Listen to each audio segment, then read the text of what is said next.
लोकसत्ता आयोजित स्पर्धा परीक्षा गुरु या कार्यक्रमात आपल्या सगळ्यांचं स्वागत.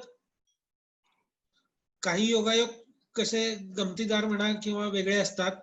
महाराष्ट्रामध्ये उच्च शिक्षणात शेवटच्या वर्षाच्या परीक्षा घ्याव्यात की घेऊ नये याच्यावरून एक शैक्षणिक राजकीय वाद सुरू असताना आज आपल्याला जे पाहुणे लाभलेत ते हरियाणाचे उच्च व तंत्र शिक्षण विभागाचे सचिव आहेत अजित जोशी सर. आपलं स्वागत सर. थँक्यू स्वप्नील. 2003 सालची त्यांची IAS ची बॅच आहे. BE इलेक्ट्रिकल झाल्यावर त्यांनी IAS कडे जाण्याचा मार्ग निवडला. तो का निवडला वगैरे पुढच्या गप्पांमध्ये आपल्या समोर येईलच. 17 वर्षांची जवळपास आता त्यांची कारकीर्द आहे. त्यामध्ये प्रधानमंत्री जनधन योजना चंदीगडमध्ये उत्कृष्ट पद्धतीने राबवल्याबद्दल त्यांना पंतप्रधानांचा पुरस्कार मिळालेला आहे. आपल्या सगळ्यांना माहित असेल पानिपत महोत्सव भरवण्यात त्यांचा पुढाकार होता. लोकसत्तामध्ये स्तंभलेखन केलेलं आहे त्यांनी. आणि सध्या आता जो करोनाचा जो काळ आहे त्या संदर्भात बोलायचं तर करोना नियंत्रणासाठी पायाभूत सुविधांचा कशा पद्धतीने यंत्रणा वाढवायची आहे, त्या सुविधा वाढवायच्या याचा अनुमान करणारी जी हरियाणाची यंत्रणा आहे त्याचा कार्यभार सध्या अजित जोशी सर पाहतायत. त्यामुळं आजचा संवाद आपला हा IAS ची तयारी आणि एकूणच व्यक्तिमत्व विकास, करोना सारख्या याच्याशी लढताना प्रशासकीय कौशल्य या सर्व गोष्टींची आपल्याला चर्चा होईल. मी लोकसत्ताचे सहाय्यक संपादक मुकुंद संगोराम सर यांना विनंती करतो की त्यांनी प्रास्ताविक करावं. नमस्कार. अजित जोशी यांचं मनापासून स्वागत. ते जेव्हा लोकसत्तात लिहित होते वेगवेगळ्या विषयांवर प्रशासकीय प्रश्नांच्या संदर्भात तेव्हा त्यांचं ते सदर खूप वाचकप्रिय झालेलं होतं. मुळात लोकसत्तामध्ये रोज प्रत्येक दिवशी स्पर्धा परीक्षांच्या संबंधात रोज एक मजकूर आम्ही प्रसिद्ध करत असतो. मग त्या नोकरीच्या संधी असतील, UPSC ची तयारी, MPSC ची तयारी, अशा वेगवेगळ्या विषयांवर सातत्यानं मुलांशी संवाद ठेवणं आणि त्या मुलांना दैनिकातील वेगवेगळ्या मजकुराच्या आधारे अधिक माहिती पुरवणं आणि त्यांना त्यांच्या विचारांना चालना देणं हे काम लोकसत्ता सातत्यानं करत आहे. आणि त्यामुळेच स्पर्धा परीक्षांना बसणाऱ्या मुलांमध्ये लोकसत्ता हे अतिशय प्रिय असणारं, वाचलं जाणारं असं दैनिक आहे असं म्हणता येईल.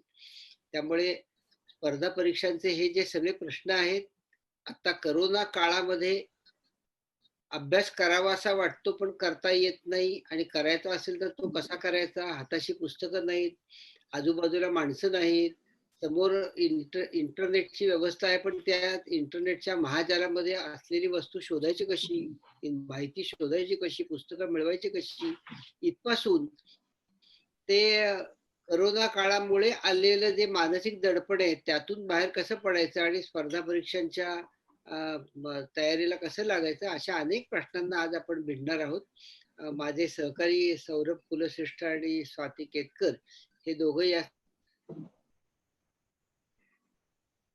अजित जोशी यांचं स्वागत करतो आणि प्रचंड संख्येनं आज या वेबिनार सहभागी झालेल्या लोकसत्ताच्या वाचक मित्रांचं पण स्वागत करतो. धन्यवाद. सौरभ सर, आता करोनाचा जो काळ आहे त्याच्यापासूनच सुरुवात करूयात. कारण हरियाणाच्या आर्टिफिशियल इंटेलिजन्स वापरून जे हे यंत्रणा तुम्ही तयार केलेली आहे की करोनाशी लढण्यासाठी पायाभूत सुविधा कशा पद्धतीनं वाढवायच्या, कधी वाढवायच्या, किती प्रमाणात वाढवायच्या, तर तो नेमका काय अनुभव आहे, ती यंत्रणा कशी आहे, तिचं काम कसं चालतं आणि तिचा उपयोग या काळात कसा झालाय? धन्यवाद स्वप्नीलजी. पहिल्यांदा लोकसत्ताचे आभार आणि आपल्या सगळ्या प्रेक्षकांचं, वाचकांचे आभार. आपण ही ऑपॉर्च्युनिटी मला दिली या सगळ्यांशी करण्याची किंवा बोलण्याची.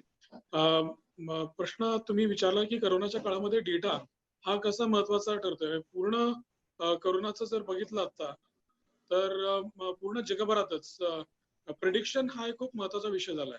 आणि प्रेडिक्शन जे होतं तेव्हा आर्टिफिशियल इंटेलिजन्स बेसिसला होतं, मशीन लर्निंगच्या माध्यमातून होतं. मशीन लर्निंग साठी मशीनला जो लिगसी डेटा असतो, इन्फॉर्मेशन असतो, ते देण्यासाठीचं जे कार्य आहे ते कार्य खरं तर खूप अचूकपणे होण्याचं गरज असते. आणि ते अचूक नाही झालं तर प्रेडिक्शन चुकतात बऱ्यापैकी. मला असं वाटतं की हरियाणाने सगळ्यात महत्वाची जी गोष्ट केली ती की आमचा डेटा जो आहे तो प्युअर करायचा प्रयत्न केला. आमचा खऱ्या अर्थाने प्रत्येक जिल्ह्याचा, सब डिव्हिजन लेवलचा, तालुका स्तरावरचा हा येणारी माहिती आणि त्याचा लागणारा विभिन्न डेटा हा खूप चांगल्या प्रकारे पहिल्यांदा कॅप्चर झाला, तो अपडेट होत राहिला आणि मग त्याच्यानंतर आम्हाला हा मोठा ऍडव्हान्टेज मिळाला की त्या डेटाच्या अनुषंगाने प्रिडिक्शन करणं. आत्ताचे जे प्रिडिक्शन्स आम्ही करतो त्यामध्ये बऱ्याच लोकांची मदत आम्ही घेतली आहे आणि त्या माध्यमातून आम्ही या गोष्टींवर काम करतोय. इनफॅक्ट फाइंडेबिलिटी सोल्युशन नावाची एक ऑर्गनायझेशन आहे, ती पण आम्हाला याच्यात मदत करते. त्याच्यानंतर अजून आमचे जे अधिकारी आहेत ते सगळ्या क्षेत्रामध्ये माहिती घेऊन त्याची प्रेडिक्शनची टूल्स वापरून त्याच्यावर काम करण्याचा प्रयत्न करतात. तो एक सगळ्यात मोठा ऍडव्हान्टेज असा होतोय की आत्ताच्या घडीला हे जगातून शिकतोय आपण सगळे आणि त्या शिकण्याच्या माध्यमातून तिथे जे काही प्रॉब्लेम झाले, तिथे ज्या काही रिक्वायरमेंट होत्या आणि त्याच्यानुसार इथे काय होणार आहे असं एक प्रेडिक्ट करून आपण त्याच्यावरची इन्फ्रास्ट्रक्चरची रिक्वायरमेंट, त्याच्यावरची आपल्या मॅनपॉवरची रिक्वायरमेंट, या सगळ्या रिक्वायरमेंट आम्ही काढण्याचा प्रयत्न करतो आणि त्यांनी बऱ्यापैकी आम्हाला फायदा पण होतो. धन्यवाद सर. करोनाकडून आता आपण मूळ आता आपला जो विषय आहे, IAS तुम्ही BE इलेक्ट्रिकल झाल्यात, इंजिनियर झालं, त्यानंतर IAS कडे वळण्याचा निर्णय कसा घेतला? काय कारण होतं त्यामागं? आणि तो निर्णय झाल्यावर कोणते विषय निवडलेत, ते का निवडलेत आणि अभ्यासाची तयारी कशी केली? तुमच्या प्रवासाबद्दल थोडंसं सांगा. माझं मूळ गाव सोलापूर जिल्ह्यामध्ये आणि लहानपणीपासून असं होतं की माझ्या आई वडिलांनी मला सांगितलं तुला कलेक्टर व्हायचंय. सो कलेक्टर व्हायचं एक माहित नव्हतं कलेक्टर असतो काय, पण खऱ्या अर्थाने जेव्हा शिकलो, पुण्यात आलो, पुण्यातून मुंबईत आलो, पण ते एक स्वप्न जे आई वडिलांनी दाखवलं होतं लहानपणापासून ते मनात होतं. सो त्याची तयारी पहिल्यापासून ठेवली होती की हे आपल्याला करायचंय, हे करण्यासाठी आपल्याला काय काय लागेल ते शिकण्यासाठीच त्याच्यासाठीची धडपड ही नक्की होती आणि मला असं वाटतं की ती महत्वाची असते. आणि कारण कुणी काही एक अचानक आपण ठरवून सर्व्हिस मध्ये येत नाही, कारण त्याच्याबरोबर आपल्या व्यक्तिमत्वाची जडणघडण कंटिन्युअस होत असते. तर ती जडणघडण होण्यासाठी कॉलेजमधले मित्र असतील, आमचे शिक्षक असतील, या सगळ्यांचा खूप मोठा वाटा असतो, आपल्या सगळ्यांच्याच बाबतीमध्ये असतो आणि त्या काळात ती तयारी ती माझी होती. सो इंजिनिअरिंग मी मुंबईच्या सरदार पटेल कॉलेजमधून केलं आणि ते झाल्यानंतर इनफॅक्ट मी कॅम्पस मधून सिलेक्ट पण झालो होतो, पण मी जॉईन केलं नाही आणि कारण ठरवलं होतं की युपीएससीची तयारी करायची आणि युपीएससीचा अभ्यास करायचा आहे. सो ती तयारी इंजिनिअरिंग मुंबईमधून कम्प्लीट केल्यानंतर तशी सुरू केली. मी 2000 साली पास आउट झालो आणि मग 2001 आणि 2002 अशा 2 एक्झामिनेशन दिल्या. विषय कोणते निवडले होते आणि ते निवडण्याचं कारण काय होतं? आणि अभ्यास करताना काय काय तुम्ही म्हणजे टिप्स काय वापरल्या, तंत्र काय वापरलं? मुख्य म्हणजे माझे 2 विषय होते. आताच्या काळात एकच विषय असतो, पूर्वी 2 असायचे. सो माझ्या वेळेस मी इतिहास हा विषय घेतला होता आणि दुसरा विषय मराठी साहित्य होता. मराठी साहित्य इन्सिडेंटली असं होतं की माझ्या शाळेमध्ये असताना 8वी मध्ये आमची एक ऍप्टिट्यूड टेस्ट झाली आणि ऍप्टिट्यूड टेस्ट मध्ये बऱ्यापैकी कळायचं की कुठला तुमचा कल चाचणीमधून कळतं की तुमचा कल कुठला आहे. माझा कल हा आर्ट्स कडे होता, पण ऍज युजल भारतामध्ये बऱ्याचशा 90% मुलांना आपले करिअरच्या चॉईस आपल्या हातात नसतात, तर समाज आणि त्यांचे पालक ठरवतात. तशा पद्धतीने 10वी नंतर सायन्स आणि त्याच्यानंतर इंजिनिअरिंग अशा सरळ सोट मार्गाने प्रवास करून मी तिथं पोहोचलो होतो. सो असं नक्की होतं की इंजिनिअरिंग घेऊन नाही करायचं. त्याच्यात 2 ऍडव्हान्टेज होते माझ्या काळामध्ये. एक तर काय की आर्ट्सचे विषय, ह्युमॅनिटीचे विषय तसे फार मार्क्स देत नाहीत, पण तरी ते ऍव्हरेज मार्क्स ठेवतात. हा एक मोठा ऍडव्हान्टेज होता. त्याच्यामुळे त्याच्यात एक ते ठेवण्यामागचं कारण होतं. दुसरं मला रुची होती. माझं इंटरेस्ट एरिया इतिहास आणि मराठी साहित्य होतं. मी मराठी साहित्य मला आवडायचं, वाचन पण त्याच्या पद्धतीने ठेवलं होतं. स्वाभाविकपणे त्याची पुस्तकं, त्याची पद्धती या वेगळ्या होत्या, ते नंतर कळलं. पण त्या वेळेस असं होतं की वाचायला मिळत होतं, हा एक ऍडव्हान्टेज होता. सो ते कंटिन्युअस राहिलं आणि त्याच्यामुळे त्या 2 विषयांना चॉईस करण्यामध्ये हा हेतू होता असं म्हणायला हरकत नाही. आता आणखीनही काही परीक्षा आणि याच्याविषयीचे प्रश्न आहेत. माझी सहकारी स्वाती केतकर हिला मी विनंती करतो की तिने सरांशी त्याबद्दल संवाद साधावा. नमस्कार सर. आणि आत्ताच आपण तुमच्या विषयांविषयी तुम्ही सांगितलंत, की मराठी साहित्य आणि इतिहास हे 2 विषय तुम्ही घेतले होते. तर आपल्या म्हणजे मी विचारणार आहेच, पण त्याचबरोबर आज जे मोठ्या संख्येने आपले विद्यार्थी आपल्या या वेबिनारमध्ये जॉइन झाले आहेत आपल्याला, त्यातल्या सुद्धा प्रश्न आपण घेणार आहोत. तर त्यातल्या बऱ्याच जणांनी हा प्रश्न विचारलाय, की इतिहासाचा अभ्यास कसा करायचा? आणि त्यामध्ये आहेत तुषार देवकाते, हर्ष माने, अंकुश, हेमंत पाटकर, कल्याणी सिरस अशा बऱ्याच मुलांनी विचारलंय, की इतिहासाचा अभ्यास कसा करायचा? मला असं वाटतंय, की ह्याच्या मागे कारण हेच आहे, कारण की तो खूप मोठा आहे. विषय काही छोटासा नाही. म्हणजे विज्ञान सुद्धा सोपं नाही, पण ते एका सूत्रामध्ये बांधलेलं आहे. पण इतिहास जो आहे तो विस्तृत आहे. मग ह्या विस्तृत विषयाचा सोपा अभ्यास कसा करायचा? मला असं वाटतं इतिहासाचा सगळ्यात मोठा ऍडव्हान्टेज आहे की तुम्हाला इंटरेस्ट असेल, इतिहास खूप सोपा जातो. याचं कारण असं आहे की ते जसं तुम्ही म्हणताय की विज्ञानाचा आवाका आहे, इतिहासाचा पण लिनियर आवाका आहे. फॉर्च्युनेटली और अनफॉर्च्युनेटली आपला जो इतिहास लिहिला गेला आहे तो स्प्रेड आउट नाहीये, तो व्यक्ती सापेक्ष आहे बऱ्यापैकी. व्यक्तींवर आधारित असा आहे तो. आणि त्याच्यामुळे एन्शियंट असेल किंवा मध्ययुगीन भारत असेल किंवा नवीन आधुनिक भारत असेल, त्याच्यामधल्या इतिहासामधले ज्या लोक आहेत, व्यक्ती आहेत, त्याच्या भोवतीच तो गुंफलेला आहे. त्यामुळे तो फार मला प्रॉब्लेम नाही वाटला. मुळात या सगळ्यांची कंटिन्युटी आहे. ती कंटिन्युटी एकदा लक्षात आली तर मग मजा येते. इतिहासाचा सगळ्यात महत्वाचं म्हणजे मला असं वाटतं लोकांना नको का वाटतो विषय, तर तो असा आहे की एक तर फॅक्ट्स आणि दुसरी गोष्ट म्हणजे इंटरप्रिटेशन. तर इंटरप्रिटेशन हा खूप वेगळा विषय आहे. कारण प्रत्येकाचं इतिहासाच्या विषयाचं वानग्यांचे की त्याचं आकलन आणि त्याच्याविषयी तो जे बोलणार आहे किंवा तो त्याला व्यक्त करणार आहे त्याचं प्रत्येकाचा वेगळा हेतू असू शकतो. तसं सायन्सच्या बाबतीत नाही होत आहे. तुम्हाला जर थिअरी किंवा एक गोष्ट मांडायची तर तुम्हाला त्याच पद्धतीने मांडावं लागेल. तर इतिहासामध्ये हा तुम्हाला ऍडव्हान्टेज पण आहे, डिसएडव्हान्टेज पण आहे की तुमचा कदाचित जो ओपिनियन आहे, तुमचं जे मत आहे ते तुमच्या परीक्षकाला आवडेल की नाही याची गॅरंटी पण नाही आहे खरं. सो तो एक नुकसानाचा विषय आहे. पण मला असं वाटतं की इतिहासाचा अभ्यास करताना सगळ्यात महत्वाचा विषय असा आहे की तुम्हाला मिळणारी पुस्तकं. आपल्याकडे मराठीमध्ये तशी पुस्तकं अवेलेबल मी असताना फार नव्हती. कदाचित या काळामध्ये झाली असतील पण. आणि इतिहासा विषयातली पुस्तकं आणि इतिहासाचा वेगळा पैलू दाखवणाऱ्या गोष्टी तेव्हा माझ्या काळात सबाल्टन हिस्ट्री हा सुरुवात येणारा विषय होता, पण आता तो बऱ्यापैकी डीप आहे. तर तशा पद्धतीने विचार करणाऱ्या पण गोष्टी खूप अवेलेबल आहेत. आणि मला असं वाटतं की या सगळ्या काळामध्ये म्हणजे मागच्या बऱ्याचशा वर्षांमध्ये खूप लोकांनी खूप प्रकारे लिहिलंय. आणि आता ज्या लोकांचा इतिहासाशी फार काय संबंध नाहीये, विलियम सारखे लोक असतील किंवा संजीव सन्याल सारखे लोक असतील. संजीव सन्यालनी इंडियनाइज अप्रोच केला हिस्ट्रीचा आणि त्यांनी खूप वेगळ्या पद्धतीने इतिहास मांडायचा प्रयत्न केला. आणि त्याचा आवाका, त्याच्या पुस्तकांचा आवाका हा हिस्ट्री ऑफ 7 रिव्हर्स असतील किंवा त्याच्यानंतरची त्याची पुस्तकं असतील ती खूप वेगळी आहेत. मला असं वाटतं की अभ्यासासाठी इतिहासाच्या बाबतीमध्ये खूप अवेलेबल आहे. त्याची चॉईस कशी करावी. आणि पुन्हा असं वाटतं की पुस्तकं अवेलेबल आहेत का चांगली, तर the wonder that was India सारखं एव्हरग्रीन पुस्तक तुमच्याकडे अवेलेबल आहे. सो ते तुमच्या व्हॉट यू कॅन से की तुमच्या प्रिलिमसाठी असेल, मेन्ससाठी असेल, पण तशी खूप असंख्य पुस्तकं आता अवेलेबल आहेत.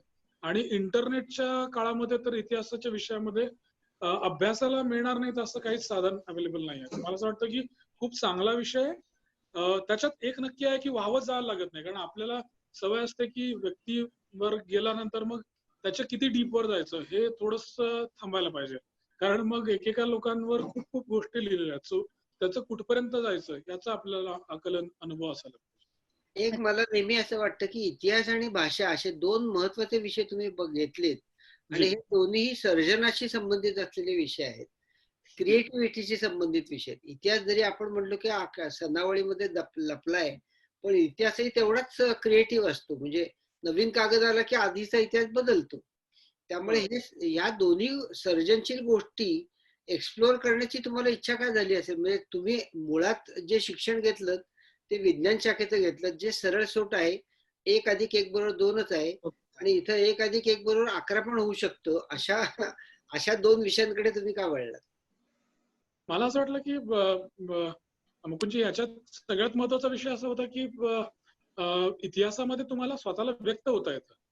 हा व्यक्त होण्याचा जो सृजनशीलतेचा तुम्ही भाग म्हटला, तो दोन्ही याच्यामध्ये आहे. म्हणजे खरं तर मला असं वाटतं मराठी साहित्यापेक्षा मला इतिहासात जास्त व्यक्त होता आला, कारण तो त्या लिव्हरेज त्यांनी दिलं ते व्यक्त होण्यासाठीचं. साहित्य कदाचित देत नाही, कारण साहित्यामध्ये पण टेक्निकल गोष्टी आल्यात बऱ्यापैकी.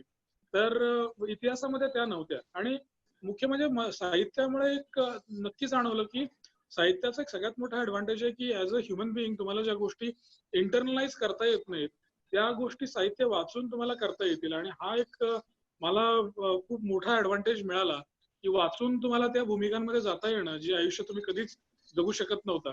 त्यामुळे मला ते दोन्ही विषय जगायला मिळाले आणि I think that's what I wanted. आणि त्याच्यामुळे मी ते दोन विषयांची चॉईस केली. मुलाखतीमध्ये या 2 विषयांचा तुम्हाला काय आणि कसा फायदा झाला? मुलाखतीच्या काही आठवणी आहेत? काही चकवे, ट्रिकी क्वेश्चन्स तुम्ही कसे सामोरे गेलात? काही आठवणी येत आहेत? कशी झाली होती मुलाखत? फार भरपूर वर्ष झाली मुलाखतीला, पण मुलाखत नॉर्मल लक्षात राहते तुमच्या. मुलाखतीच्या बाबतीत एक तंत्र मी तेव्हा केलं होतं, बऱ्यापैकी काम केलं होतं त्याच्यावर. तो म्हणजे सेल्फ टॉक होता. तर जसं तुकोबा म्हणतात, आपुलाचा संवाद आपुल्याशी, तर तो जो आहे I tried that and that was really helpful. Bhishmaraj Bam आमचे सर होते, अनफॉर्च्युनेटली सरांचं निधन झालं आता, आणि स्पोर्ट्स सायकोलॉजी मध्ये खूप मोठं नाव. तसे ते IPS ऑफिसर होते. तर सरांकडे आम्ही बऱ्यापैकी शिकायला जायचो आणि सरांनी हे शिकवलं बऱ्यापैकी. तर त्याच्यात मजा अशी आली की बरेचसे प्रश्न तुम्ही अँटिसिपेट करता, की तुम्हाला लक्षात येते की तुम्ही काय बोलणार आहेत, आणि त्याच्यामुळे तो मला खूप सोपा गेलाय, इंटरव्ह्यू खूप सोपा गेला. इतिहास आणि याच्यावरच त्यांनी मला फार नाही विचारलं अनफॉर्च्युनेटली, पण एक नक्की विचारलं त्यांनी. जे ट्रिकी क्वेश्चन्स होते ते मी चेस खेळायचो त्याच्यावरच्या विषयातले होते. आणि इतिहास म्हणजे त्यांनी फक्त सरदार पटेलांच्या विषयात मला विचारलं, की माझ्या कॉलेजचं नाव सरदार पटेल असल्यामुळे त्यांच्या इतिहासात विषयात थोडे ते बोलले. बाकी असं डीप इतिहासाविषयी त्यांनी नाही विचारलं मला. पण साहित्य इतिहासामध्ये तुम्हाला एक नक्की होतं की तुम्हाला हेरता येतात गोष्टी, तर त्या हेरता येणं आणि सेल्फ टॉक, त्याच्यामुळे तो माझा सोपा झाला. मला त्यांनी एक ट्रिकी क्वेश्चन जो विचारला होता तो असा होता की चेस तुम्ही खेळताय आणि तुम्ही तुमच्या सिनियर बरोबर खेळताय आणि तुमचं प्रमोशन ड्यू आहे, सो तुम्ही जिंकताय तर तुम्ही काय कराल? So I said obviously I will continue, मी जिंकेन. मग त्यांनी पुन्हा विचारलं की तुमचे चीफ मिनिस्टर बरोबर तुम्ही खेळताय तर तुम्ही काय कराल? So that was obviously hypothetical question, पण they just try to check की तुम्ही किती कंटिन्यू, सुसत्रता तुमच्या बोलण्यांमध्ये किती आहे, आणि तुम्ही कसे. मी खरं तर कोणाला असं अपेक्षितच नसतं की इंटरव्ह्यू मध्ये तुम्ही फार पक्के होऊन माहिती द्याल. लोकांना फक्त असं अपेक्षित असतं नक्की की तुम्ही त्या ह्याच्या बरोबर त्या म्हणजे तो गोळा आहात का की ज्याला तुम्ही आकार नंतर देता येऊ शकेल, तेवढंच ते बघतात. That was about it.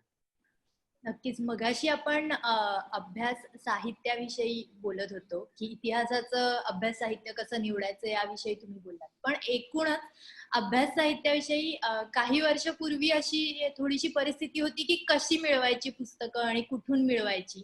पण आता तसं तर सगळं सोपं झालंय. इंटरनेटवर सगळ्याचीच माहिती आहे आणि आपल्याला कुरिअर करून किंवा अजूनही वेगवेगळ्या माध्यमातून ही पुस्तकं घरबसल्या मिळू शकतात. पण आता अशी अडचण झालेली आहे बऱ्याच मुलांपुढे की खूप पुस्तकं असतात, खूप माहिती असते आणि त्याच्यातून नेमकं आपल्या परीक्षेसाठी योग्य अभ्यास साहित्य कसं निवडायचं. कारण कुठलाही विषय, कुठलाही सर्च दिला की त्याच्यावर हे असे चिकार माहिती येते, म्हणजे ज्याला आपण माहितीचा महापूर म्हणतो ते. तर त्या सगळ्या महापुरातून नेमकं आपल्यासाठी उपयोगी काय आहे ते कसं शोधायचं, त्याला कुठले निकष लावायचे? मला असं वाटतं की काही गोष्टी नक्कीच वेगळ्या करून बघायला पाहिजेत. एक तर काय की पुस्तकांना पर्याय नाहीये, तर त्याच्यामुळे ती असायलाच पाहिजेत. तर त्याला सर्च हे ऍडिशनल होईल. आपण जे बाहेर इंटरनेटवर बघतोय त्याला आपण माहिती म्हणूयात, पण जे ज्ञान आहे ते खरं पुस्तकांमध्ये आहे, त्यामुळे त्याला पर्याय नाही होणार आहे कुठलाच नाही. कारण बेसिक पुस्तकं जी आहेत इतिहासाची असतील किंवा एकूणच स्पर्धा परीक्षेच्या बाबतीमधली पुस्तकं असतील, तर ती पुस्तकं आपल्याला घ्यावंच लागतील. आयदर ती आपल्या सॉफ्ट कॉपीमध्ये असतील किंवा ती हार्ड कॉपीमध्ये असतील किंवा लायब्ररीच्या माध्यमातून आपल्याकडे असतील, पण ती असावीत. त्याला काही पर्याय नाही. दुसरं मला असं वाटतं की आता खूप सगळ्या लोकांनी आपल्या आपल्या एक वेबसाईट ठेवल्या, जसं गुगल सर्च आहे तसं गुगल स्कॉलर पण आहे. तर तुम्हाला खरंच जर त्याच्यामधले चांगले सर्च करायचे आहेत गोष्टी, तर ते गुगल स्कॉलरवर सर्च केलं तर जास्त सुटसुटीत अशा गोष्टी मिळतील. आता बऱ्याचशा लोकांनी, फॉर एक्झाम्पल मी जी 2 मासिकं वाचतो रेग्युलरली, त्याच्यामध्ये मला असं वाटतं की ती खूप चांगली मला कोणी सजेस्ट नव्हतं केलं. मी जेव्हा कॉलेजमध्ये होतो, तर मला नक्की आवडेल की आपल्या सगळ्या मित्रांना ते सजेस्ट करावं, की आपण नेहमी आता कॉम्पिटिशन म्हटलं की कॉम्पिटिशन सक्सेस रिव्ह्यू किंवा क्रॉनिकल किंवा इंडिया टुडे अमुक तमुक ते वाचावंच, ते कारण इंडियनाइज्ड आहे, ते महत्वाचं आहे. पण मला असं वाटतं की BBC चे जे इंटरनेट एडिशन्स आहेत त्या नक्की बघाव्यात. त्याच्यानंतर इकॉनॉमिस्ट खूप लोकांना आता ऍक्सेस आहे, मिळतो, तर तो नक्की बघावा. कारण त्याच्यात जे काही करतात ते जगभराच्या बाबतीमधलं, त्याला खरंच तोड नाही आहे आणि सगळ्या बाबतीमध्ये ते फार महत्वाचं आहे असं मला वाटतं. आणि त्या 2-3 गोष्टींच्या नक्की आपण तपासत राहायला पाहिजे. खूप डेप्थ वाले जे गोष्ट आहेत, रिसर्च स्कॉलर खूप चांगलं बोलतायत आजच्या घडीला. बऱ्याचशा ठिकाणी खूप चांगले चांगले रिसर्च होत आहेत.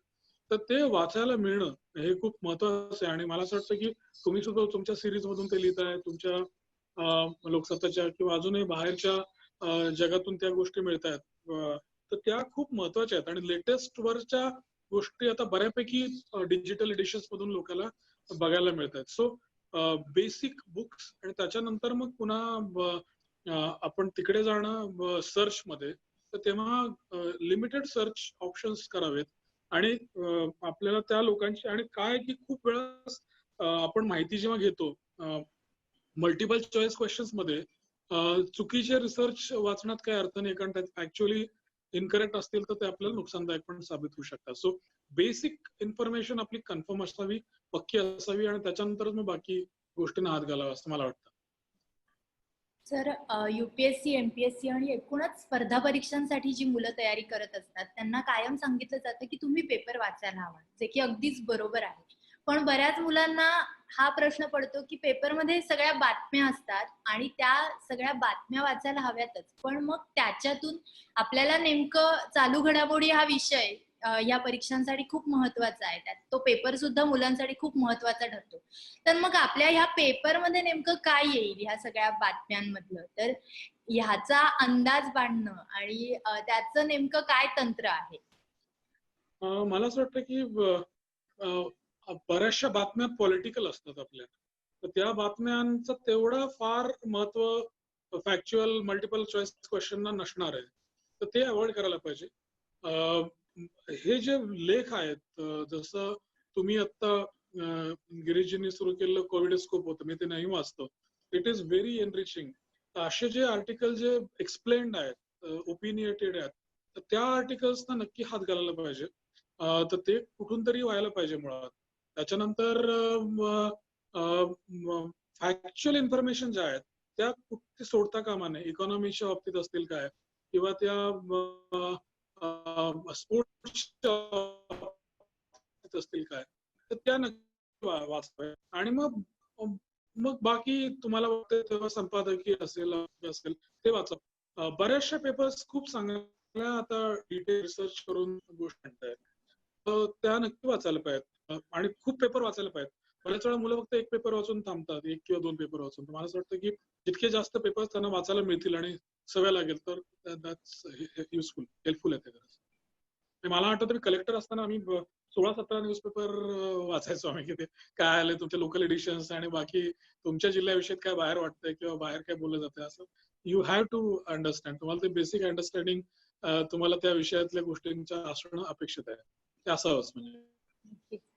आणखीन गणेश थोरात यांनी प्रश्न विचारलेला आहे की इतिहास आणि राज्यशास्त्र या विषयांमधल्या ज्या संख्यात्मक जी माहिती आहे, त्याचबरोबर त्यातल्या ज्या सनावळ्या आणि इतर ज्या गोष्टी आहेत, तर ह्या कशा लक्षात ठेवायच्या? मला वाटतं त्या जे वस्तुनिष्ठ प्रश्न आपण म्हणतो त्यासाठी उपयोगी जे छोट्या छोट्या गोष्टी आहेत पण खूप महत्वाच्या, तर मग त्याचं काही वेगळं तंत्र आहे का काय अभ्यास करताना? खरं तर ह्या गोष्टी लक्षात ठेवायला लागतील, म्हणजे there is no option.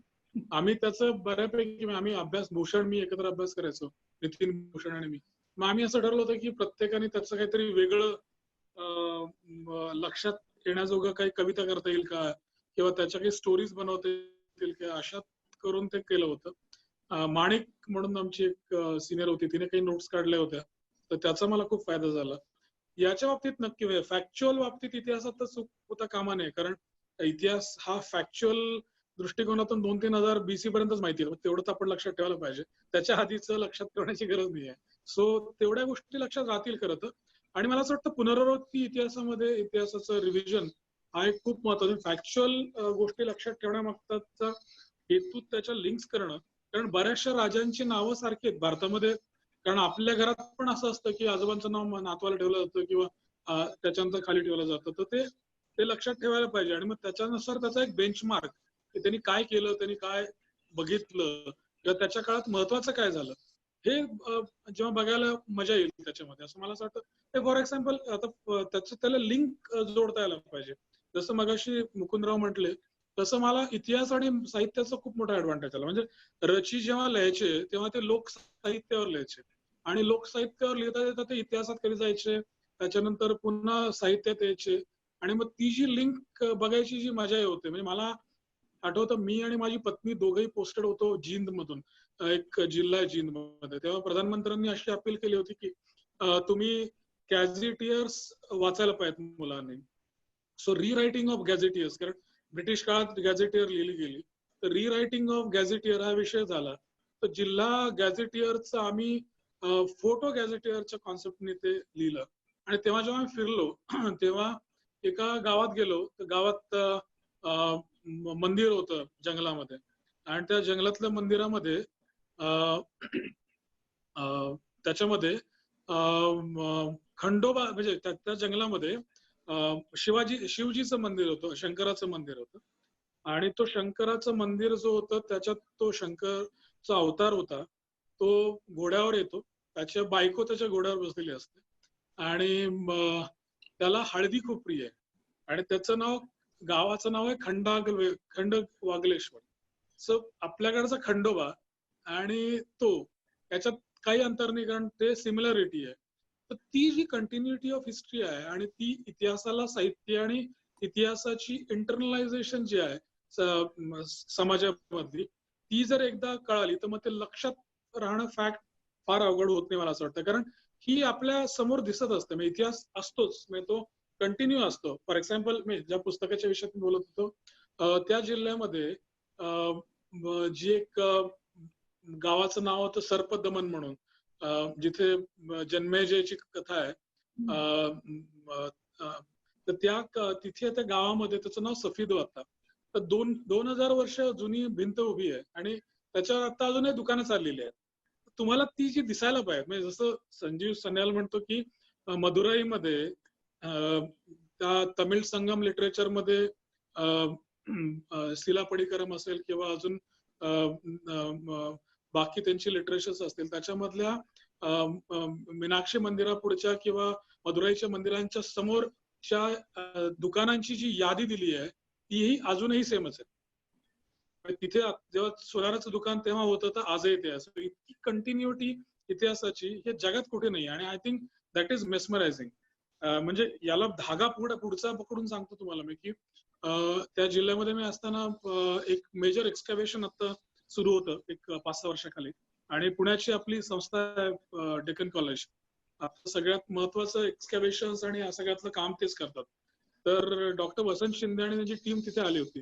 So I went to visit that site, आणि प्रचंड कंटिन्युटी आहे. सो मला असं वाटतं की हे बघणं गरजेचं आहे खऱ्या अर्थाने, की हे खरंच त्याच्यात तुम्हाला समोर गेल्यानंतर जाणवतं की हे आपण बघितलंय. म्हणजे उदाहरणार्थ राखी गडी त्या गावाचं नाव आहे, तर त्याचं व्हर्टिकल सेक्शन त्यांनी मला करून दाखवलं घराचं. तर त्या घराच्या व्हर्टिकल सेक्शन मध्ये प्रॉपर डस्टबिन होता, आणि डस्टबिनच्या लेयर्स मध्ये डिफरन्स होता. डिफरन्स असा होता की जेव्हा राख घातली त्याचं राख वेगळ्याच लेअर होती, मातीची लेअर अशी वेगळी होती, आणि खाली जो त्यांनी डस्टबिन मध्ये गोष्टी टाकल्यात त्याची लेअर वेगळी होती. तर मला असं वाटतं की इतिहास च्या फॅक्ट्स तुमच्या जर लक्षात आल्या तर त्याला पुन्हा आपल्या आयुष्याबरोबर जोडणं सोपं आहे, तसं काही अवघड नाही. सर, प्रश्न आलेत. मी 2-3 आपले जे वाचक आहेत त्यांचे एकत्र घेते आहे. जान्हवी नेरेकर यांनी इथिक्सचा प्रश्नाविषयी विचारलाय. युपीएससी मध्ये इथिक्सचा हा जो टॉपिक आहे तो महत्वाचा आहे आणि त्यावरचे जे प्रश्न येतात, बरेचदा केस स्टडीज आणि येतात, तर तिथे बरीच मुलं गडबडतात. म्हणजे त्यांचा एक मोठा जो गोंधळाचा मुद्दा असतो, गोंधळण्याचा, तो म्हणजे आपल्याला काय वाटतंय ते लिहायचंय का इथे जे बरोबर आहे ते लिहायचंय, आणि मग आपल्या परीक्षकाला ते काय वाटेल, हा एक मुद्दा असतो. हा झाला एथिक्सच्या प्रश्नांविषयी, तर त्याच्याविषयीही सांगा. आणि युपीएससीच्या उत्तरपत्रिका लिहिण्याविषयी सुद्धा प्रश्न विचारलेले आहेत. पण मला वाटतं पहिल्यांदा आपण इथिक्सचा प्रश्न घेऊया. मला असं वाटतं की आपण बऱ्याच वेळा पॉलिटिकली करेक्ट बोलण्याचा प्रयत्न करतो, म्हणजे रेग्युलर आयुष्यात पण. हे कदाचित आपण ब्रिटिशर्स कडून शिकलो किंवा त्यांनी आपल्याला ते बिंबवायचा प्रयत्न केला आणि ते बऱ्यापैकी आपल्या सगळ्यांमध्ये आलंय. तर इथिक्सच्या बाबतीमध्ये सगळ्यात महत्वाचं असं आहे की what is correct, that's more important. मला काय वाटतं हे फार महत्वाचं नाहीये, आणि तुम्हाला ते आणि तुमच्या अंतर्मनाला माहित असतं ते खरंच की कुठलं करेक्ट. आपल्याला जेव्हा आपण बाहेर आणतो तेव्हा मग आपण विचार करतो सारासार की हे कसं वाटेल, समोरच्याला कसं वाटेल. अल्टिमेटली हे तुमचं मत आहे, त्यामुळे ते तुमचं मताचा म्हणणं खूप महत्वाचं, म्हणजे रॅडिकल असू नये पण तरी सुद्धा ते सत्य असावं आणि त्याच्यावरच बेस आहे त्याचा. तर मला असं वाटतं की तुम्हाला जे वाटतंय खऱ्या अर्थाने आणि जे बरोबर आहे, जे समाज मनाला बरोबर घेऊन आहे, तर ते लिहावं. त्याच्याविषयी आशंकता नसावी. बऱ्यापैकी हायपोथेटिकल विषयच असतात आणि त्याच्यातच पकडलं जातं तुम्हाला किंवा, आणि खूप सावधानीने बोलणं गरजेचं आहे. आय एम नॉट सेइंग की you should not be politically correct, but at least तुम्हाला जे मन सांगतंय, तुमचं जे अंतर्मन सांगतंय आणि जे खरं आहे, बरोबर आहे, ते करावं आणि ते पुढे तुम्हाला मदत करतं. तर त्याच्यात मला काही वावगं वाटत नाही, कुठलं चुकीचं वाटत नाही. त्याचबरोबर सारिका देशपांडे आणि आकाश माने या दोघांनी सुद्धा विचारलंय की निबंध लेखन हा एक महत्वाचा त्यातला मुद्दा असतो, आणि दुसरं म्हणजे उत्तर लेखन. युपीएससीच्या प्रश्नां म्हणजे जेवढे प्रश्न ट्रिकी असतात तेवढंच त्याचं उत्तर लिहिणं कठीण असतं. म्हणजे जसं तुम्ही कदाचित उत्तर लिहिता त्याच्यावर सुद्धा अवलंबून असतं की तुम्हाला किती गुण मिळणार आहेत त्यासाठी. तर ह्या दोन्ही गोष्टी कशा साध्य करायच्या, उत्तम पेपर कसा लिहायचा, थोडक्यात? मला असं वाटतं की प्रॅक्टिस हा महत्वाचा मुद्दा आहे. दुसरा मुद्दा आहे की तुमची जी उत्तरांची शब्दसंख्या आहे ती मर्यादित आहे आणि ती पाळायला पाहिजे. तर ते पाळता येणं महत्वाचं आहे. त्यासाठी अगेन प्रॅक्टिस हाच एक मुद्दा असेल. आणि तिसरा म्हणजे सुसूत्रता. म्हणजे जसं आपण नेहमी म्हणतो की आपलं जसं उत्तर आहे, म्हणजे आपलं म्हणजे ते एसेच्या बाबतीत असेल किंवा रेग्युलर प्रश्नांच्या बाबतीत, मोठ्या उत्तरांच्या बाबतीत असेल काय, की त्याची एक सुरुवात असायला पाहिजे, त्याचा एक मध्य असावा आणि त्याचा एक शेवट असावा, कन्क्लुडिंग असावा. तर तसं येणं गरजेचं आहे, कारण ते पूर्ण वाचल्यानंतर परीक्षक तुम्हाला मध्ये मार्क नाही देत ना, तर तुम्हाला ते पूर्ण वाचून मार्क देणार आहे. त्याच्यामुळे तुम्हाला ती सुसूत्रता तुमच्या प्रश्नामध्ये येणं गरजेचं आहे. ते फॅक्ट्स पण कव्हर करेल, तुमचं अनालिटिकल स्किल पण चेक करेल, पण त्याचबरोबर तुम्हाला खरंच काय म्हणायचंय का, आणि तुम्ही त्या पूर्ण लिहिल्यानंतर त्याच्यातून त्याला काही अर्थबोध होतोय का नाही, हे बघणं तेवढंच महत्वाचं आहे. आणि मला असं वाटतं की त्याच्यासाठीच तयारी, वेळ लावून तेवढ्या शब्दसंख्येच्या मर्यादित आणि सगळे मुद्दे कव्हर करून लिहून सुद्धा मी पोचू शकतोय का माझ्या भावना त्या परीक्षकापर्यंत. I think that is what is expected, आणि त्याला प्रॅक्टिस शिवाय काही पर्याय नाही. आपण लिहिण्याविषयी बोलतोय, उत्तर लिहिण्याविषयी, तर त्यामध्ये सगळ्यात महत्वाची असते भाषा, आणि आपल्या लिखाणाची भाषा नेमकी कोणती असावी याविषयी बऱ्याच मुलांच्या मनात संभ्रम असतो. म्हणजे मराठी निवडली तर चालेल का, किंवा जर मराठी निवडली तर आपण थोडेसे कमी तर समजले जाणार नाही ना, अशी एक भीती असते. त्यामुळे बरीच मुलं इंग्रजी निवडतात, पण त्या भाषेवर पुरतं प्रभुत्व नसतं, त्याच्यामुळे मग गोंधळ होतो. तर मग ह्या परीक्षा देताना भाषा कशी निवडावी. आणखीन एक मुद्दा असतो की मराठीत अभ्यास साहित्य तुलनेने कमी आहे असं म्हटलं जातं, तर मग काय करावं मुलांनी? मला असं वाटतं की ज्या भाषेमध्ये कम्फर्टेबल आहेत ती भाषा घ्यावी. आणि असं कुठेच नाहीये की रिजनल लँग्वेज, आता येणाऱ्या संख्येमध्ये ऑलमोस्ट 50% लोक रिजनल लँग्वेजची येतात, पूर्ण भारतातले जर बघितले नंबर. त्याच्यामुळे असं कुठल्या प्रकारे हीनता येण्याचं कारण नाहीये की आपण रिजनल लँग्वेज मध्ये लिहितोय तर त्याला आपल्याला इग्नोर केलं जाईल किंवा आपल्या विषयातलं महत्व नसेल असं मुळात नाहीये. दुसरी गोष्ट मराठी भाषेमध्ये असणारं साहित्याची कमतरता असं तुम्ही म्हटलं. मला असं वाटतं तुम्हाला तेवढं कमांड तुमची इंग्लिशवर असायला पाहिजे की जे बाकी सगळ्या भाषांमध्ये अवेलेबल साहित्य आहे ते वाचन करण्याची तेवढी ताकद असावी तुमची. कारण तुम्हाला मिळणारी सर्व्हिस, तुम्हाला मिळणारं काडर हे तुमच्या हातात नाहीये. सो दॅट कम्फर्ट, तेवढा कम्फर्ट तुमचा त्या दुसऱ्या भाषांमध्ये नक्कीच असावा. आणि मराठीतही साहित्य अवेलेबल आता बऱ्यापैकी होतं आणि नाही झालं तरी बाकी भाषांमध्ये बऱ्यापैकी साहित्य अवेलेबल आहे. अल्टिमेटली साहित्य सोडलं तर बाकी सगळ्या गोष्टींचं ट्रान्सलेशन किंवा तुम्हाला इंटरप्रिटेशन तुमच्या मातृभाषेमध्ये करणं तसं अजिबात काही अवघड नाहीये. त्यामुळे मला ते अवघड वाटत नाहीये कुठलंच. आणि जसं मी म्हटलं की रिजनल भाषांमधून म्हणजे हिंदी भाषिकातून येणाऱ्या, हिंदी भाषेतून परीक्षा देणाऱ्या आणि पास होणाऱ्या मुलांची संख्या तर प्रचंड आहे. सो त्याच्या विषयात कुठल्याच प्रकारचा न्यूनगंड मनामध्ये नसावा, तो काही प्रॉब्लेम नाही.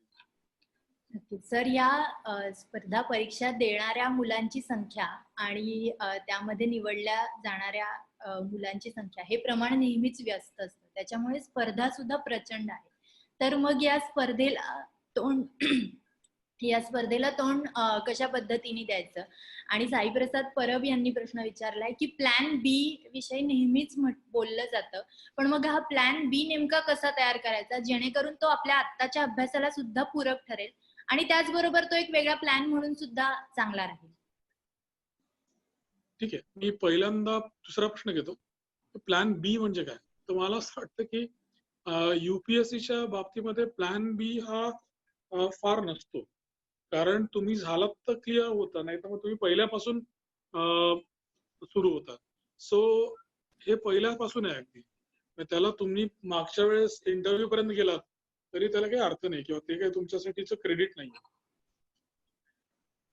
त्यामुळे त्याच्या विषयात एक नक्की आहे की ही व्यक्तिमत्व विकसनाची परीक्षा असं मी नेहमी म्हणतो. त्यामुळे तसा प्लॅन बी असा आहे की तुम्हाला एक तुमच्या सगळ्या व्यक्तिमत्वाचा कंगोरे तपासले जातात. तुम्हाला एक नवीन गोष्ट शिकायला मिळते. याच्या व्यतिरिक्त युपीएससी मध्ये आपल्याला काही मिळत नाही करता. पण त्याच्यामुळे प्लॅन बी करायचा नाही का? तर नक्की करायचा. कारण बहुतांशी मध्यमवर्गीय मुलांना किंवा आपल्या सगळ्या समाजातल्या लोकांना प्लॅन बी असणं गरजेचं आहे. कारण आपल्याकडे असं काही नसतं की आपण नाही झालं तर आपण बसून राहू का. तर मला असं वाटतं की ते नसावं. म्हणजे जसं मी ठरवलं होतं की मी 2 एक अटेम्प्ट देईन, त्याच्यानंतर करणार किंवा नाही करणार, म्हणजे सगळे अटेम्प्ट मी देणार नव्हतोच मुळात. तसंच असायला पाहिजे, कारण अनएंडिंग आहे शेवटी. आणि शेवटी हे एकच मात्रच करिअर आहे अशातलाही भाग नाही. There are so many other good careers. So याचा फायदा घेणं आणि मग दुसऱ्या करिअरमध्ये जाऊन सुद्धा त्याचा फायदा होतो. बरीचशी लोक जी अनफॉर्च्युनेटली क्लिअर नाही होऊ शकली की त्या वेगवेगळ्या फील्डमध्ये जाऊन खूप चांगलं काम केलं त्यांनी. त्याच्यामुळे त्याचा फायदा नक्की होतो. तो मला असं वाटतं प्लॅन बी आहे खऱ्या अर्थाने. दुसरी गोष्ट अशी आहे की तुम्हाला ते मनात नेहमी राहतं. मी युपीएससीची तयारी करत असताना तयारी करताना मी माझ्या मित्रांवर राहायचो इंजिनिअरिंग कॉलेजच्या. मी पहिल्यांदा मुद्दाहून कुठल्याही तयारी करणाऱ्या मुलांवर राहिलो नाही. त्याच्यामुळे त्याच्यापैकी तेव्हा Y2K चा नुकताच प्रॉब्लेम झाला. मी 2000 ला पासआउट झालो होतो. तर खूप लोकांना बाहेर नोकऱ्या मिळत होत्या. म्हणजे बऱ्याचशा माझ्या बॅचमेट्सना एअरपोर्टला ड्रॉप करून येणं माझी ड्युटी असायची. सो ऍज सुन ऍज मी त्यांना ड्रॉप करून बाहेर न्यायचो तेव्हा मला लक्षात यायचं की am I doing right thing. कारण तुम्ही करताय काय आणि त्याच्यानंतर तुम्हाला हातात काय राहतंय हे माहित नाही तुम्हाला. सो तेवढा तुमचा संवाद स्वतःशी असायला पाहिजे, तेवढा तुम्हाला तुमच्यावर स्वतःवर कॉन्फिडन्स असायला पाहिजे आणि तुमच्या लोकांचा पण तुमच्यावर तेवढा विश्वास आहे. तेवढा सपोर्ट सिस्टम असणं गरजेचं. म्हणजे तुम्ही बिना सपोर्ट सिस्टमच्या ही नाही परीक्षा देऊ शकत. तुम्हाला ती सिस्टम असायला पाहिजे आणि मला असं वाटतं ती असेल तर मग काही प्रॉब्लेम नाही. आणि दुसरी गोष्ट म्हणजे तुम्ही फार यात वेळ घालवता कामा नाहीये. तर आता बऱ्याचशा वेळेस असं झालंय की आता फॉर्च्युनेटली आता खूप लोकांना ऑनलाईन कोर्सेस अवेलेबल आहेत. लोक एडेक्स मधून आपण आपलं काही करू शकतो किंवा कोर्सेरिया मधून असेल काय किंवा अजून आता नवीन ऑनलाईन जे काही कोर्सेस येतात त्या माध्यमातून तुम्ही नक्कीच नवीन गोष्टी करू शकता. आमच्या वेळेस हे नव्हतं, पण आता बऱ्याच वेळेस 1 वर्षांच्या करस्पॉन्डंट कोर्सेस पण सुरू झाले. So people should do it parallelly so that it will add to your curriculum. कारण आता येणाऱ्या सीव्ही मध्ये तुम्हाला ते ऍड होणं तुमच्या गरजेचं आहे. कारण आत्ताची गरज वेगळी आहे बऱ्यापैकी आणि आता खूप कॉम्पिटिटिव्ह आहे वर्ल्ड. तर त्या बाबतीमध्ये नक्की तयारी असावी. हे व्यस्तता हे प्रकरण राहणारच आहे नंबरचं. कॉम्पिटिशन मध्ये अपिअर होणाऱ्या मुलांची संख्या हळूहळू अजून वाढणार आहे. कारण जसं जसं ग्रामीण भागातली मुलं अजून अवेअर होत आहेत तशी तशी ती अजून जास्त अपिअर होतील. आणि नंबर्स ऑब्व्हियसली कमीच असणार आहेत जेवढी लोक अपिअर होतात. म्हणजे माझी बॅच ही भारतातल्या युपीएससीच्या इतिहासातली सगळ्यात छोटी बॅच होती. आम्ही सगळे सर्व्हिसेस मिळून 286 लोक होतो. So now the number is steel better what I can से. पण हा नंबर पण त्या तुलनेमध्ये नक्कीच कमी आहे. पण आमचे काही मित्र नक्की म्हणायचे की आम्हाला एक जरी पोस्ट आहे तर ती आमच्यासाठी आहे. तर ती अशी एवढी कॉन्फिडन्स आणि ते करणं म्हणजे शेवटी तुम्ही आलात तर तुम्हाला तेवढी फाईट करणं गरजेचं आहे. ते अपेक्षितच आहे. तर ते मला असं वाटतं तेवढं आपल्या मनात पक्क पाहिजे. एमपीएससी हा युपीएससी देणाऱ्या विद्यार्थ्यांचा प्लॅन बी असू शकतो का? कारण बरीच मुलं ह्या दोन्हीचा अभ्यास करत असतात, त्या दोन्हीच्या परीक्षाही देतात. तर मग त्याविषयी काय सांगाल? मला खरं मी एमपीएससी फार दिली नाही मी आणि एकदा दिली ती पण अगदीच अनप्रिपेअर्ड होती ती. माझा फार इंटरेस्ट नव्हता. तर मला फारसं सांगता नाही येणार पण मला नक्की असं वाटतं कारण की आता सिलेबस सेम आहे दोघांचा. सो त्याचा फायदा नक्की आहे तुम्हाला. पण बऱ्याच वेळा आणि बऱ्याच ठिकाणी म्हणजे महाराष्ट्रातच नाही भारतातच सगळ्या ठिकाणी अनुभव आहे की राज्य प्रशासकीय परीक्षांचे वेळा जो आहेत वेळापत्रक आहेत ते फारशे वेळेवर नाही पडले जात. तर तो एक इश्यू असतो कारण लोकांचं करिअर दावणीवर लागलेलं असतं. आणि जसं युपीएससी दरवर्षी होते कोविडमुळे आता थोडी पुढे ढकलली गेली पण तरी सुद्धा त्या वेळा ते पाळतात. तशा वेळा जर पाळल्या गेला तर प्लॅन बी नक्की असेल माहिती नो डाऊट. आणि दुसरी गोष्ट म्हणजे तुम्हाला आपल्या राज्यात राहता येतं. काही वर्षानंतर तुम्हाला त्याच पोझिशनला येतं. आणि हा एक हे नक्की ऍडव्हान्टेज. आणि एमपीएससी मध्ये सुद्धा खूप चांगली अधिकारी आहेत आपल्याकडचे आणि त्यांनी खूप चांगलं काम केलं. So that is obviously that can be plan B. There is no doubt. नक्कीच. आणि विद्यार्थ्यांचे प्रश्न अजून आहेत ते सगळेच अभ्यासाबद्दल आहेत. पण आम्हाला तुमच्या करिअर विषयी सुद्धा आणखीन जाणून घ्यायला आवडेल. आणि माझा सहकारी सौरभकडे सुद्धा बरेच प्रश्न आहेत. तर मी त्याला विनंती करते की आता त्याने प्रश्न विचारावे. मगाशी तुम्ही पर्सनॅलिटी डेव्हलपमेंटचा उल्लेख केलात की हे सगळं करताना त्या दृष्टीनं ती पर्सनॅलिटी आपण तयार करत जात असतो. तर आयएसचं जे काम आहे ते शेवटी नेतृत्वाचं काम आहे. जिल्हाधिकारी म्हणून किंवा इतर विभागांमध्ये तुम्ही नेता म्हणून त्यांचं काम करता. तर ते सगळी मानसिकता तशी तयार करण्यासाठी नेतृत्व गुण स्वतःमध्ये विकसित करण्यासाठी तुम्ही काही वेगळे प्रयत्न केले होते का? किंवा लोकांनी काय केलं पाहिजे पुढच्या सगळ्या नोकरीची आव्हानं स्वीकारण्यासाठी आणि मुलाखतीमध्ये एक पर्सनॅलिटी यशस्वीपणे आणि आत्मविश्वासाने सामोरं जाण्यासाठी? मला 2-3 गोष्टी वाटतात.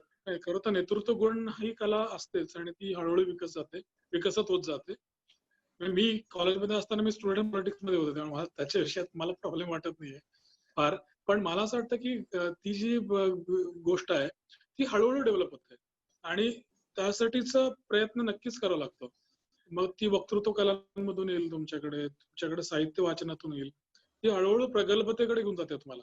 आणि ती कला ही तुम्हाला नक्की फायदेमंद करते. म्हणजे उदाहरणार्थ मी कॉम्पिटिशन मध्ये भाग घ्यायचो वक्तृत्वाच्या किंवा बाकी याच्या. तर त्याचा मला नक्की फायदा झाला. जेव्हा तुम्हाला शेवटी तुम्ही जसं म्हटलात तेव्हा आय टू आय कॉन्टॅक्ट किंवा पर्सन टू पर्सन कॉन्टॅक्ट हा फार महत्वाचा असतो. प्रशासनामध्ये तुम्ही जेव्हा फील्डमध्ये असता तेव्हा मी जवळजवळ 11 वर्ष कलेक्टर राहिलो. जवळजवळ 7 जिल्ह्यांमध्ये मी कलेक्टर राहिलो. तर मी I can say this with conviction की मी एकाही लॉ अँड ऑर्डर सिच्युएशन मध्ये लाठी चार्ज पण होऊ दिला नाही. कारण तुम्हाला बोलणं लोकांशी गरजेचं आहे. माझ्या कुठल्याही जिल्ह्यांमध्ये कुठलीही लॉ अँड ऑर्डर सिच्युएशन कुठल्या प्रकारच्या लाठीचार्जच्या व्यतिरिक्त सांभाळली गेली. कुठलाही कधीच मी जिल्हाधिकारी असताना तो प्रसंग येऊ दिला नाही. कारण संवाद जो आहे ना तो गरजेचा आहे आणि तो तुम्हाला लोकांशी करता येणं गरजेचं आहे आणि लोकांचा तुमच्यावर विश्वास असणं गरजेचं आहे. तर त्याच्यात नेतृत्व गुण नक्की महत्वाचा असतो. आणि दुसरी गोष्ट म्हणजे काही पोस्ट ज्या आहेत ना त्याच्यात तुम्हाला ट्रेडिशनली त्या तुमच्या हाताशी असतात. फॉर एक्झाम्पल प्रांत असेल काय किंवा डीएम असेल काय कलेक्टर असेल काय तर त्या पोझिशन्स ह्या तुमच्या लिडरशिपच्याच आहेत. कारण तुम्ही बघा की ब्रिटिशर्सनी त्या 2 पोस्टना त्या भागाचं लीडर म्हणूनच घोषित होतात ती लोक. दे यूज टू टेक डिसिजन्स. खूप वर्षांपर्यंत आतापर्यंत अलीकडेपर्यंत सुद्धा डीएम ना डिस्ट्रिक्ट अँड सेशन जजच्या पॉवर्स होत्या. तर त्या कारण इट वॉज एक्सपेक्टेड की त्यांना सगळं अपेक्षित आहे, माहिती आहे आणि ते सारासार विचार करून निर्णय घेतील असं अपेक्षित असायचं. त्याच्यामुळे ती नेतृत्व गुणाची कसोटी ही नक्कीच आहे आणि ती बरीचशी लोक चांगल्या प्रकारे सांभाळतात. मी असं नाही म्हणत की ज्या लोकांना लॉ अँड ऑर्डर मध्ये लाठीचार्ज करायला लागलं ते काही चांगले नाहीत अधिकारी, असं नाही. पण मला असं वाटतं की नेतृत्व गुणाचा हा एक मोठा घटक आहे की तुम्ही कसं बोलता, तुम्ही तुमच्या लोकांशी कसे संपर्क ठेवता आणि ती संपर्कता मध्ये कशी सुसूत्रता आहे. तर हे तिन्ही गोष्टी तुमच्या मदतीला नक्की येतात. आणि तुम्हाला टीम म्हणून काम करायचं असतंच मुळात, कारण तुम्ही एकटे काहीच काम नाही करू शकत. तर ती टीम रिस्पॉन्सिबिलिटी घेऊन जाणं आणि आता खऱ्या अर्थाने नॉट ओनली आता ज्या ट्रान्सपरन्सी आणि याच्या काळामध्ये तुम्ही नुसतं लीडर असून नाही चालत आहे, तर तुम्ही टीम लीडर असणं गरजेचं आहे, कारण तुमची टीम पण तुमच्यावर असणं बऱ्यापैकी महत्वाचं आहे. सो ती हातोटी येणं तुमच्याकडे हे पण महत्वाचं असेल. तुम्ही आता काही घटनांचा उल्लेख केलात की तिथे लाठीचार्ज सुद्धा झाला नाही. 17 वर्षांच्या कारकिर्दीत असे जसे काही आव्हानाचे प्रसंग किंवा काही आणखीन चांगले विधायक कामाचे प्रसंग, काही घटना आणि आठवणी सांगाल का की तुम्ही त्या प्रसंगांना कसे सामोरे गेलात, नेमकी काय घटना घडली आणि तुम्ही काय पद्धतीनं त्याला तोंड दिलं? नक्की. माझं प्रांत असताना माझं पहिलं पोस्टिंग जेव्हा झालं तेव्हा हरियाणा मधलं आणि उत्तर भारतातलं सगळ्यात मोठं दलित आंदोलन माझ्या ठिकाणी झालं होतं. So I started staying in that. मी दुपारचं जेवण त्या वस्तीमध्ये घ्यायला सुरुवात केलं त्यांच्याबरोबर. सो स्लोली लक्षात असं आलं की त्या लोकांना जो कॉन्फिडन्स नव्हता प्रशासनाच्या बाबतीमधला, तो कॉन्फिडन्स बिल्ट इन व्हायला सुरुवात झाला. त्याच्यानंतर हळूहळू त्या लोकांमध्ये सगळ्याच लोकांमध्ये हे महत्वाचं असतं की तुम्ही किती चांगल्या प्रकारे तटस्थपणे बघता, कारण तुम्ही कुणाचे नसावेत हाच एक महत्वाचा अलिखित नियम आहे प्रशासनाचा. ज्या ठिकाणी तुम्हाला लोकांना दिसतं की तुम्ही आयदर एका पार्टीच्या आहात, तेव्हा तिथे माहोल बिघडायला सुरुवात होतो खरं तर तो मी नक्की लक्षात ठेवला. ज्या गोष्टी मला खरंच आठवाव्या अशा वाटतात त्याच्यात एक तर भट्टा शाळा आम्ही सुरू केली होती. ती मला खूप it was very close to my heart. And unfortunately जेव्हा राईट टू एज्युकेशन आलं तेव्हा ब्रिज स्कूलच्या कॉन्सेप्टला आपण नाही म्हटलं आणि मग त्याच्यानंतर त्या कॉन्सेप्ट हळूहळू बंद होत गेल्या. तर ती खूप एक दुःखद घटना मला असं नेहमी वाटतं माझ्या मनावर राहिली, कारण हरियाणासारख्या ठिकाणी वीट भट्ट्यांची संख्या ही म्हणजे माझ्या एकट्या जिल्ह्यामध्ये जिथे आम्ही सुरू केले होते तेव्हा 450 वीट भट्टे होते आणि एक वीट भट्टी ही स्मॉल स्केल इंडस्ट्री असते. सो त्या वीट भट्ट्यांवर काम करणारी जवळजवळ 100 कुटुंब, 50 ते 100 कुटुंब ही विभिन्न राज्यांमधून येणारी कुटुंब असायची. आणि जशा आपल्याकडे साखर शाळा होत्या तशा पद्धतीची वीटभट्टा शाळा सुरू करणं असं आम्ही एक मनातून ठरवलं. आणि पुण्याच्या ज्ञान प्रबोधिनीने पण आता आम्हाला सपोर्ट केला. करिक्युलम डेव्हलपमेंट, टीचर्स ट्रेनिंग या सगळ्या बाबतीमध्ये त्यांनी आम्हाला मदत केली. आम्ही 25 शाळांपासून सुरुवात केली 2005 ला. जेव्हा शाळांमधल्या मुलांना शिकवलं आणि त्यांना सांगितलं की तुम्ही तुमच्या जिल्ह्यांमध्ये जा माघारी, तर तिथे तुमच्या रेग्युलर शाळांमध्ये ऍडमिशन घ्या, तिथल्या जिल्हा शिक्षण अधिकाऱ्यांनी परवानगी दिली नाही. So then we decided to call a national level conference on migration in education. आणि मग त्या कॉन्फरन्समध्ये मिनिस्टर ऑफ HRD, ILO हे सगळे लोक सामील झाले आणि मग देन पुश होऊन ती कॉन्सेप्ट ऍक्सेप्ट झाली.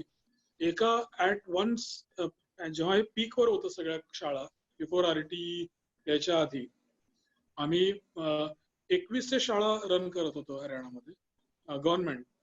आणि त्याच्यात 1.5 लाख मुलं शिकवत होती जी शिक्षणापासून पूर्णपणे कधी त्यांनी शिक्षणाचं तोंड बघितलेलं नव्हतं.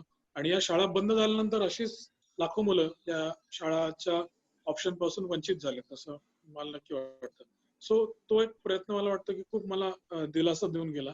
आम्ही एक गाव दत्तक घेतलं होतं बिहारमध्ये. तर ती पण एक खूप इंटरेस्टिंग गोष्ट होती की नॉर्मली गव्हर्नमेंटमध्ये वॉटर टाईट कंपार्टमेंट्स असतात की समजा मी हरियाणामध्ये पोस्टेड आहे तर मी महाराष्ट्रात काही करायचं नाही, किंवा मी या जिल्ह्यात पोस्टेड तर त्या बाहेरच्या जिल्ह्यातल्या माणसासाठी मी काही नाही करायचं, किंवा प्रांत असेल एकाच जिल्ह्याचा तर तो दुसऱ्या प्रांताच्या ज्युरिस्डिक्शन मध्ये काही करायचं नाही. ते विधायक काम जर असेल तरी सुद्धा ते करायचं नाही म्हणून. तर आम्ही मुद्दाम असं म्हटलं की प्रत्येक जिल्हा हा कुठे ना कुठे प्रॉब्लेम सुरू असतो तेव्हा आपल्या परीने मदत करत असतो.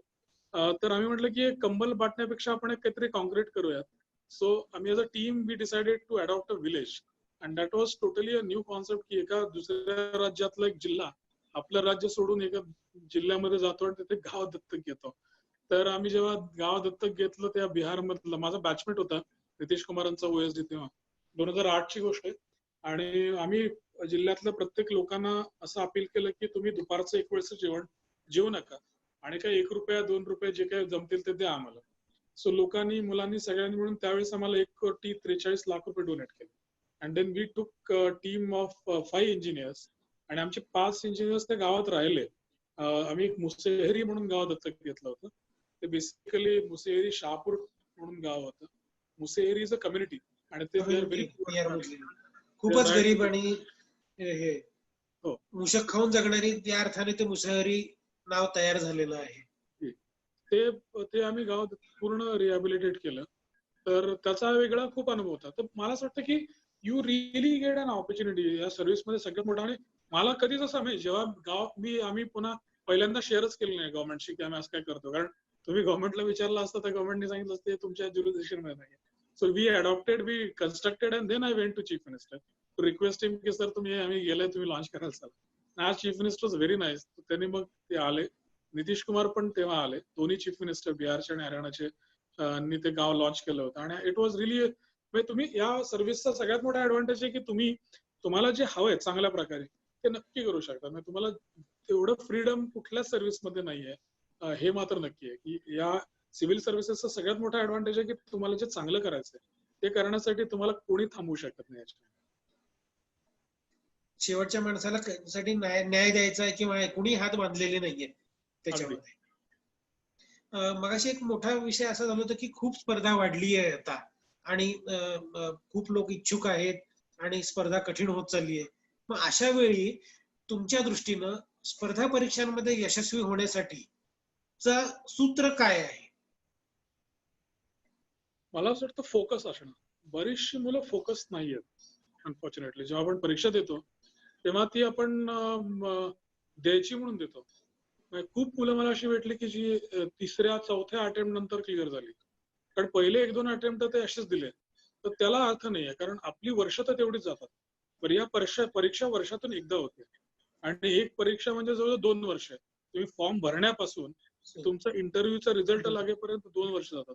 त्यामुळे ही काय लहान वेळ नाही. आणि आजच्या घडीला 2 वर्षांमध्ये कुठली स्टार्टअप कंपनी माणूस तयार करून तो बिलियनियर पण होऊ शकतो. सो जग वेगळं झालं. म्हणजे पूर्वीसारखं राहिलं नाही आता की 2 वर्षांची खूप महत्वाची किंमत आहे. Either you're in a race or तुम्ही त्याच्यातून पूर्णपणे बाहेर पण पडला असू शकता. सो त्या काळामध्ये मला असं वाटतं की हे खूप महत्वाचं आहे बघणं की आपल्याला किती अटेम्प्ट द्यायचे. कारण खूप लोक आता काय होत आहे की 4 अटेम्प्ट 5 अटेम्प्ट झाले तर आपण द्यायचे असं म्हणून येतात. तर तसं नाही असावं असं मला असं वाटतं. कारण मग स्लोली तुम्ही समजा अनफॉर्च्युनेटली झालो नाही आणि स्वाभाविकपणे सगळी लोक तर एक्झाम क्लिअर होणार नाहीच आहेत. नंबर लिमिटेड आहे. सो त्यांनी काय करावं हा एक महत्वाचा मुद्दा असतो. सो जसं मगाशी तिने सांगितलं होतं की प्लॅन बी नक्की मनामध्ये असावा आणि प्लॅन बी हा तुम्हालाच करायचा आहे. त्यासाठी कोणी तुम्हाला सजेस्ट नाही करू शकत. कारण तुम्ही काय करणार आहात हे तुम्हाला जास्त क्लिअर आहे. बाकी अजून कोणाला क्लिअर असण्याचं कारण नाहीये.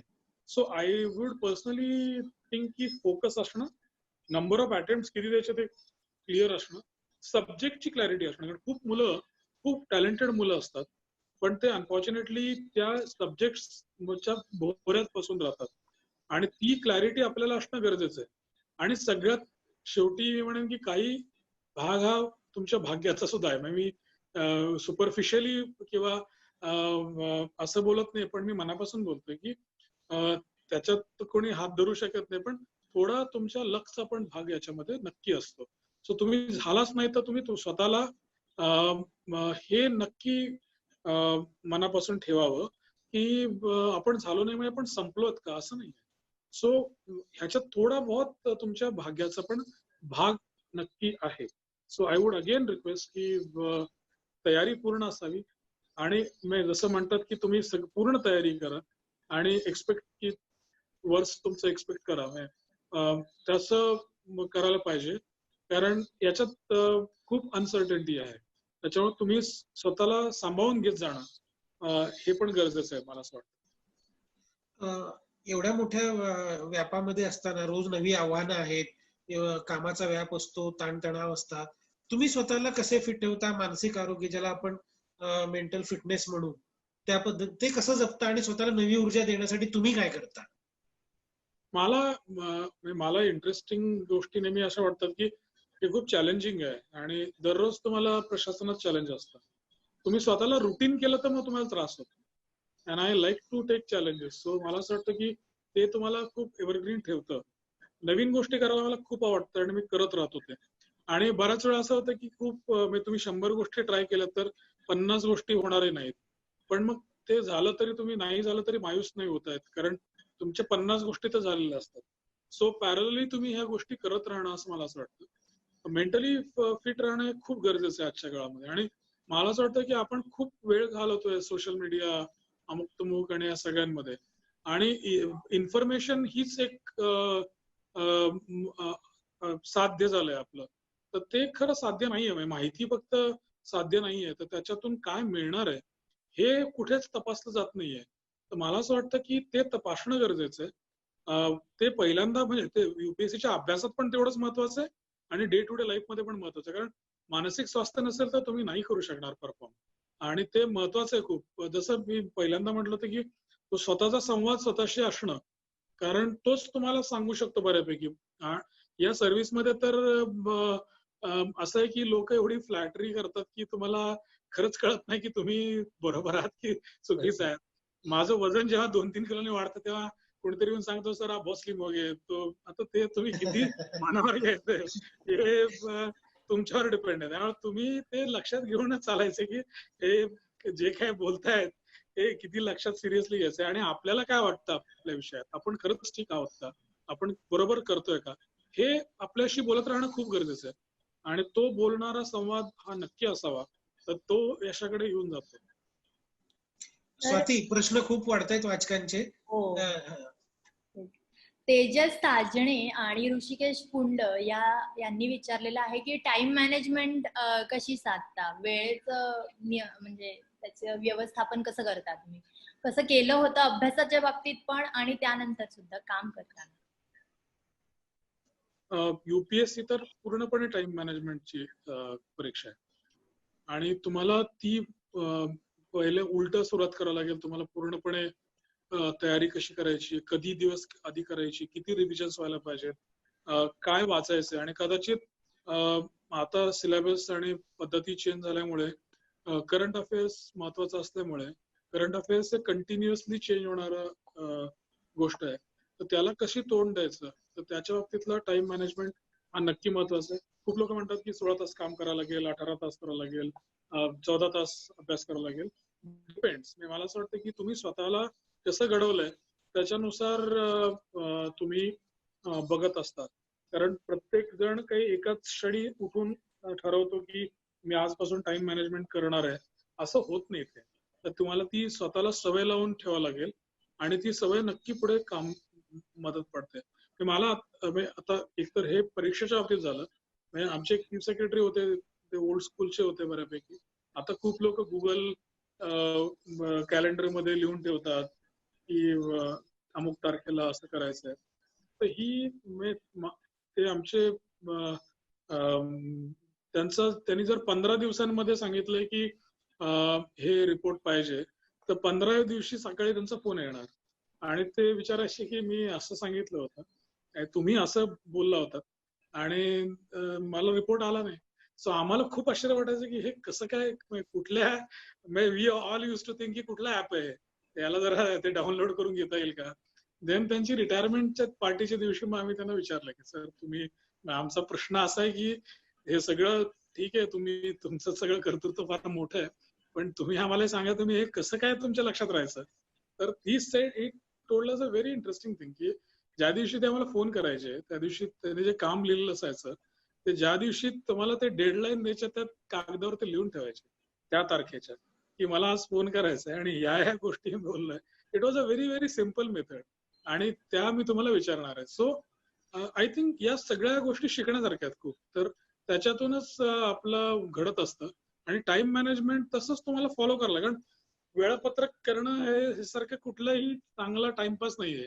कारण वेळापत्रक झालं, मी वजन कमी करण्याचं वेळापत्रक खूप वेळा बनवलं, कारण ते मला फॉलो करायचं नसतं. सो मी ते बऱ्याच वेळा बनवतो आणि मग खुश होतो की चला मी आता बनवलंय. तर तसं नसायला पाहिजे. आय थिंक ते त्याची क्लॅरिटी असावी की मला हे करायचंय आणि मग मी तेव्हा क्लॅरिटीनुसार मी करेन आणि मग हे ठरवून करेन की मी आता हे होणार आहे, ते 15 दिवसानंतर झालं की नाही हे मला याचं रिव्हिजन असायला पाहिजे की हे, आणि त्यावेळेस मला माहिती पण पाहिजे की हे झालंय. तर ते पूर्णपणे आणि त्याची नॉट ओन्ली एक्झामिनेशन मध्ये मदत होईल तुम्हाला, बाकी आयुष्यात पण खूप मदत होईल. नक्कीच. प्रसाद नावे, आदित्य नलावडे आणि दीपांशू गायकवाड या तिघांनी एक साधारण सारखा प्रश्न विचारलाय. एक तर अभ्यासाला सुरुवात नेमकी कधीपासून करायची, म्हणजे 10वी 12वी पदवी नंतर, कारण पदवी नंतर ही परीक्षा देता येते आपल्याला. तर मग अभ्यासाला सुरुवात कधी करायची आणि कोणत्या शाखेतून पदवी घेतली तर UPSCच्या अभ्यासासाठी त्याचा विशेष फायदा होऊ शकतो. अभ्यासाला सुरुवात कधी करायची हा खूप वैयक्तिक प्रश्न आहे. बरीचशी लोक कॉलेजच्या काळापासून करतात, पण मला असं वाटतं की अभ्यासाची सुरुवात ही तुमच्या जनरल नॉलेजच्या दृष्टिकोनातून तर खूप लवकर करू शकता, कारण तो करंट अफेअर्स आहे. तर ते वाचनाची आवड लावणं, पेपर्स वाचणं, तुमची पुस्तकं वाचणं, मासिकं वाचणं, हे तर तुम्ही कॉलेज 10वी 12वी पासून करावं असं मला वाटतं, कारण कॉम्पिटिशन खूप सिव्हिअर आहे. आणि मग बाकी रेग्युलर तयारी ही तुम्ही ग्रॅज्युएशन मध्ये असताना, त्याच्या शेवटच्या वर्षात असताना नक्की करावी. दुसरा विषय म्हणजे तुम्ही सब्जेक्ट कधी निवडावा आणि कोणता निवडावा, आणि त्याच्यानुसार तुम्ही तुमच्या ग्रॅज्युएशन ची तयारी करावी का. तर याचं उत्तर खरंच अवघड आहे देणं, कारण हे सब्जेक्टिव्ह आहे. तर मी जसं म्हटलं की आणि बरीचशी माझ्यासारखी माझे मित्र जे आहेत सर्व्हिसमध्ये, त्यांचं बॅकग्राऊंड इंजिनिअरिंग किंवा डॉक्टर होतं आणि त्यांनी ऑप्शन्स हे ह्युमॅनिटीचे घेतले होते. तर असं काहीच नाहीये मुळात की तुम्हाला तुमचे ऑप्शन्स हे तुमच्या बॅकग्राऊंड नुसार ठरतील. पण बऱ्याचशा विद्यापीठांमध्ये पासआउट झालेल्या मुलांचे बॅकग्राऊंड, जर तुमचं इतिहासाचं बॅकग्राऊंड असेल आणि खूप चांगला सिलेबस नुसार तुमच्या विद्यापीठाने परीक्षा कंडक्ट केला असेल तर नक्की फायदा होईल. पण अगेन विथ थिंक की तुम्हाला नक्की असं काही नाहीये, असं कुठलं कोरिलेशन नाहीये की तुम्ही अशाच प्रकारच्या सब्जेक्ट मधून ग्रॅज्युएशन करायला पाहिजे. मला असं वाटतं की खूप साऱ्या लोकांना आणि आपण सगळे त्याच ह्याच्यामध्ये आहोत की जसं प्लॅन बी तू म्हटली होतीस की प्लॅन बी हा ग्रॅज्युएशननेच असतो, कारण UPSC तुम्हाला कुठल्याही प्रकारचं हे देत नाहीये, सपोर्ट देत नाहीये. त्यामुळे तो प्लॅन बी हा ग्रॅज्युएशन येतो. माझं इंजिनिअरिंग करण्याचं वन ऑफ द रिझन असं होतं की मला जॉब सिक्युअर करायचा होता. So that was in my mind, so that was my plan B. तर ते माझा जॉब सिक्युअर तर होता. तसाच विचार नक्की असायला पाहिजे, कारण आपण अंधारात उडी घेण्यात अर्थ नाहीये. उद्या मी तयारी करून आलो आणि असं कळलं की नाही माझं झालं नाही, तर मी कुठं असेल. त्याच्यामुळेच मला हे सगळ्या गोष्टी लक्षात येतील असं मला वाटतं.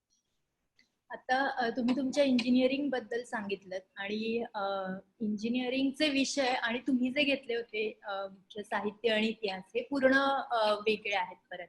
तर तसाच प्रश्न विचारलेला आहे की जेव्हा पदवी एका वेगळ्या विषयातून असते आणि अगदीच वेगळे विषय अभ्यासायचे असतात, जे सायन्स मधून आला असेल त्याला इकॉनॉमिक्सचा अभ्यास करायचा आहे, तर मग एका प्रकारे हे अगदीच नवीन विषय शिकणं असतं.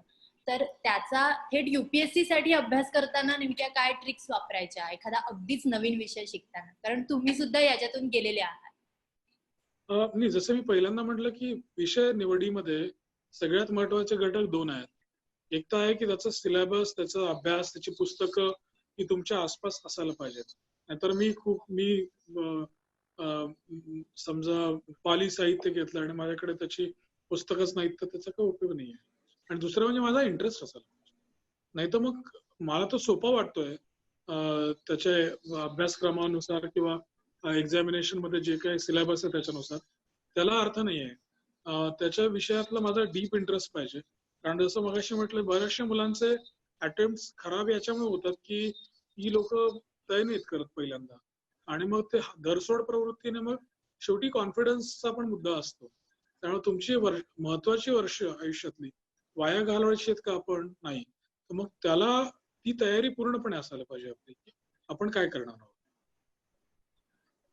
सर्वेश चौधरी नी विचारलं आहे की प्रायव्हेट ट्युशन लावणं गरजेचं आहे का, आणि सेल्फ स्टडी केला होता का, तुम्ही किती अटेम्प्ट दिले होते, त्या सेल्फ स्टडीचा अनुभव कसा होता? सी मी प्रायव्हेट ट्युशन प्रिलिमसाठी नाही लावली कुठलीच, जनरल स्टडीसाठी कुठलीच लावली नाही, पण मी नक्की मराठी साहित्यासाठी लावलं होतं, कारण माझा कुठलंही बॅकग्राऊंड नव्हतं.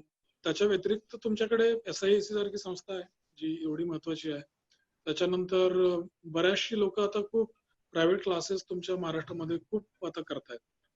पण मला असं वाटतं की हा वैयक्तिक निर्णय आहे त्यांचा.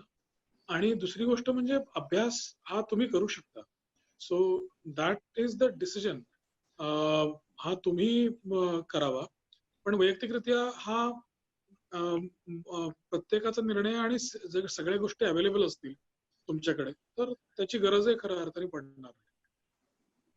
सोशल मीडिया हा सध्याच्या जगातला काय म्हणतो आपण परवलीचा शब्द झालेला आहे. अगदी प्रत्येक ठिकाणी तो असतो. तर मग त्याचा उपयोग कसा करून घ्यायचा, म्हणजे त्याचा वापर कमीत कमी करायचा हे सगळे सांगतात, पण उपयोग नेमका कसा करून घ्यायचा या सगळ्यासाठी?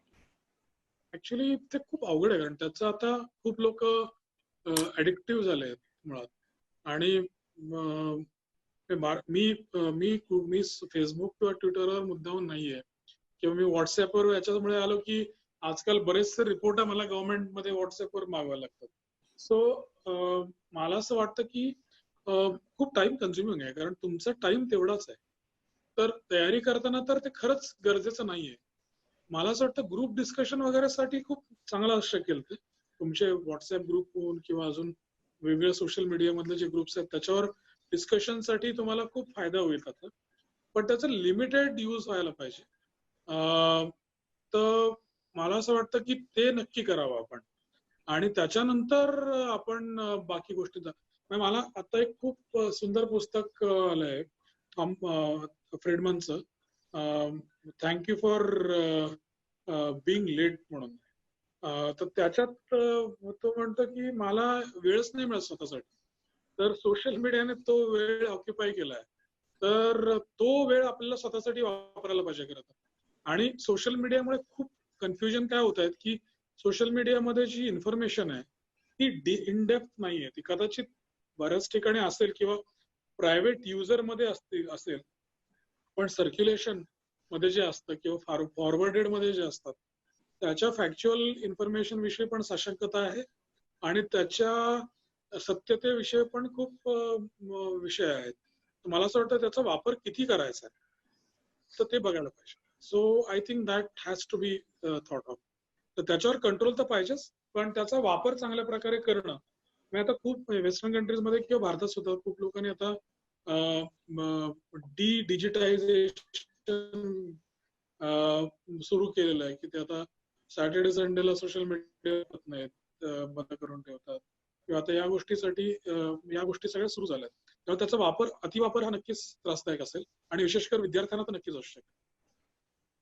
विश्वजित यांनी प्रश्न विचारला आहे की नोकरी करताना अभ्यास कसा करायचा, कारण सगळ्यांनाच काही पूर्ण वेळ अभ्यास करणं शक्य नसतं. नोकरी करता करता हा अभ्यास करावा लागतो. तर अशा वेळी अभ्यासाला वेळ कसा द्यायचा, म्हणजे जेव्हा वेळ कमी आहे तेव्हा तो कसा अधिकाधिक चांगल्या पद्धतीने वापरायचा? त्याचं थोडं प्लॅनिंग जास्त होणं गरजेचं आहे, आणि त्याच्या व्यतिरिक्त महत्वाचं म्हणजे तुम्हाला थोडा प्रोलॉंग प्रिपरेशन करावं लागेल याच्यासाठी. जसं आपण पार्ट टाइम पोस्ट ग्रॅज्युएशन करतो त्याच्यामध्ये टाइम थोडा जास्त लागतो किंवा दिला जातो, तशा प्रकारे प्लॅनिंग करावं लागेल, आणि मग ते होऊ शकेल. असं काही नाही की होणार नाहीये. फक्त असं आहे की तुम्हाला वेळ खूप वेगवेगळ्या पद्धतीने वापरावा लागेल, कारण जे लोक नोकरी करतायत त्यांना घराची पण जबाबदारी असते. सो या सगळ्या व्यापातून करणं तसं सोपं नाही येते. पण कारण दुसरं काय की बाकी तुमची कॉम्पिटिशन ही त्या लोकांबरोबर आहे जे फ्रीली बसून काम करतायत. सो इथे तुम्हाला कुठल्याच प्रकारचं काही हे नाहीये, सुविधा नाहीये, सवलत नाहीये. सो तशा पद्धतीने वेळ लागेल जास्त, पण प्लॅनिंग असेल तर नक्की होईल. असं काही नाही, कारण खूप लोक झालेत.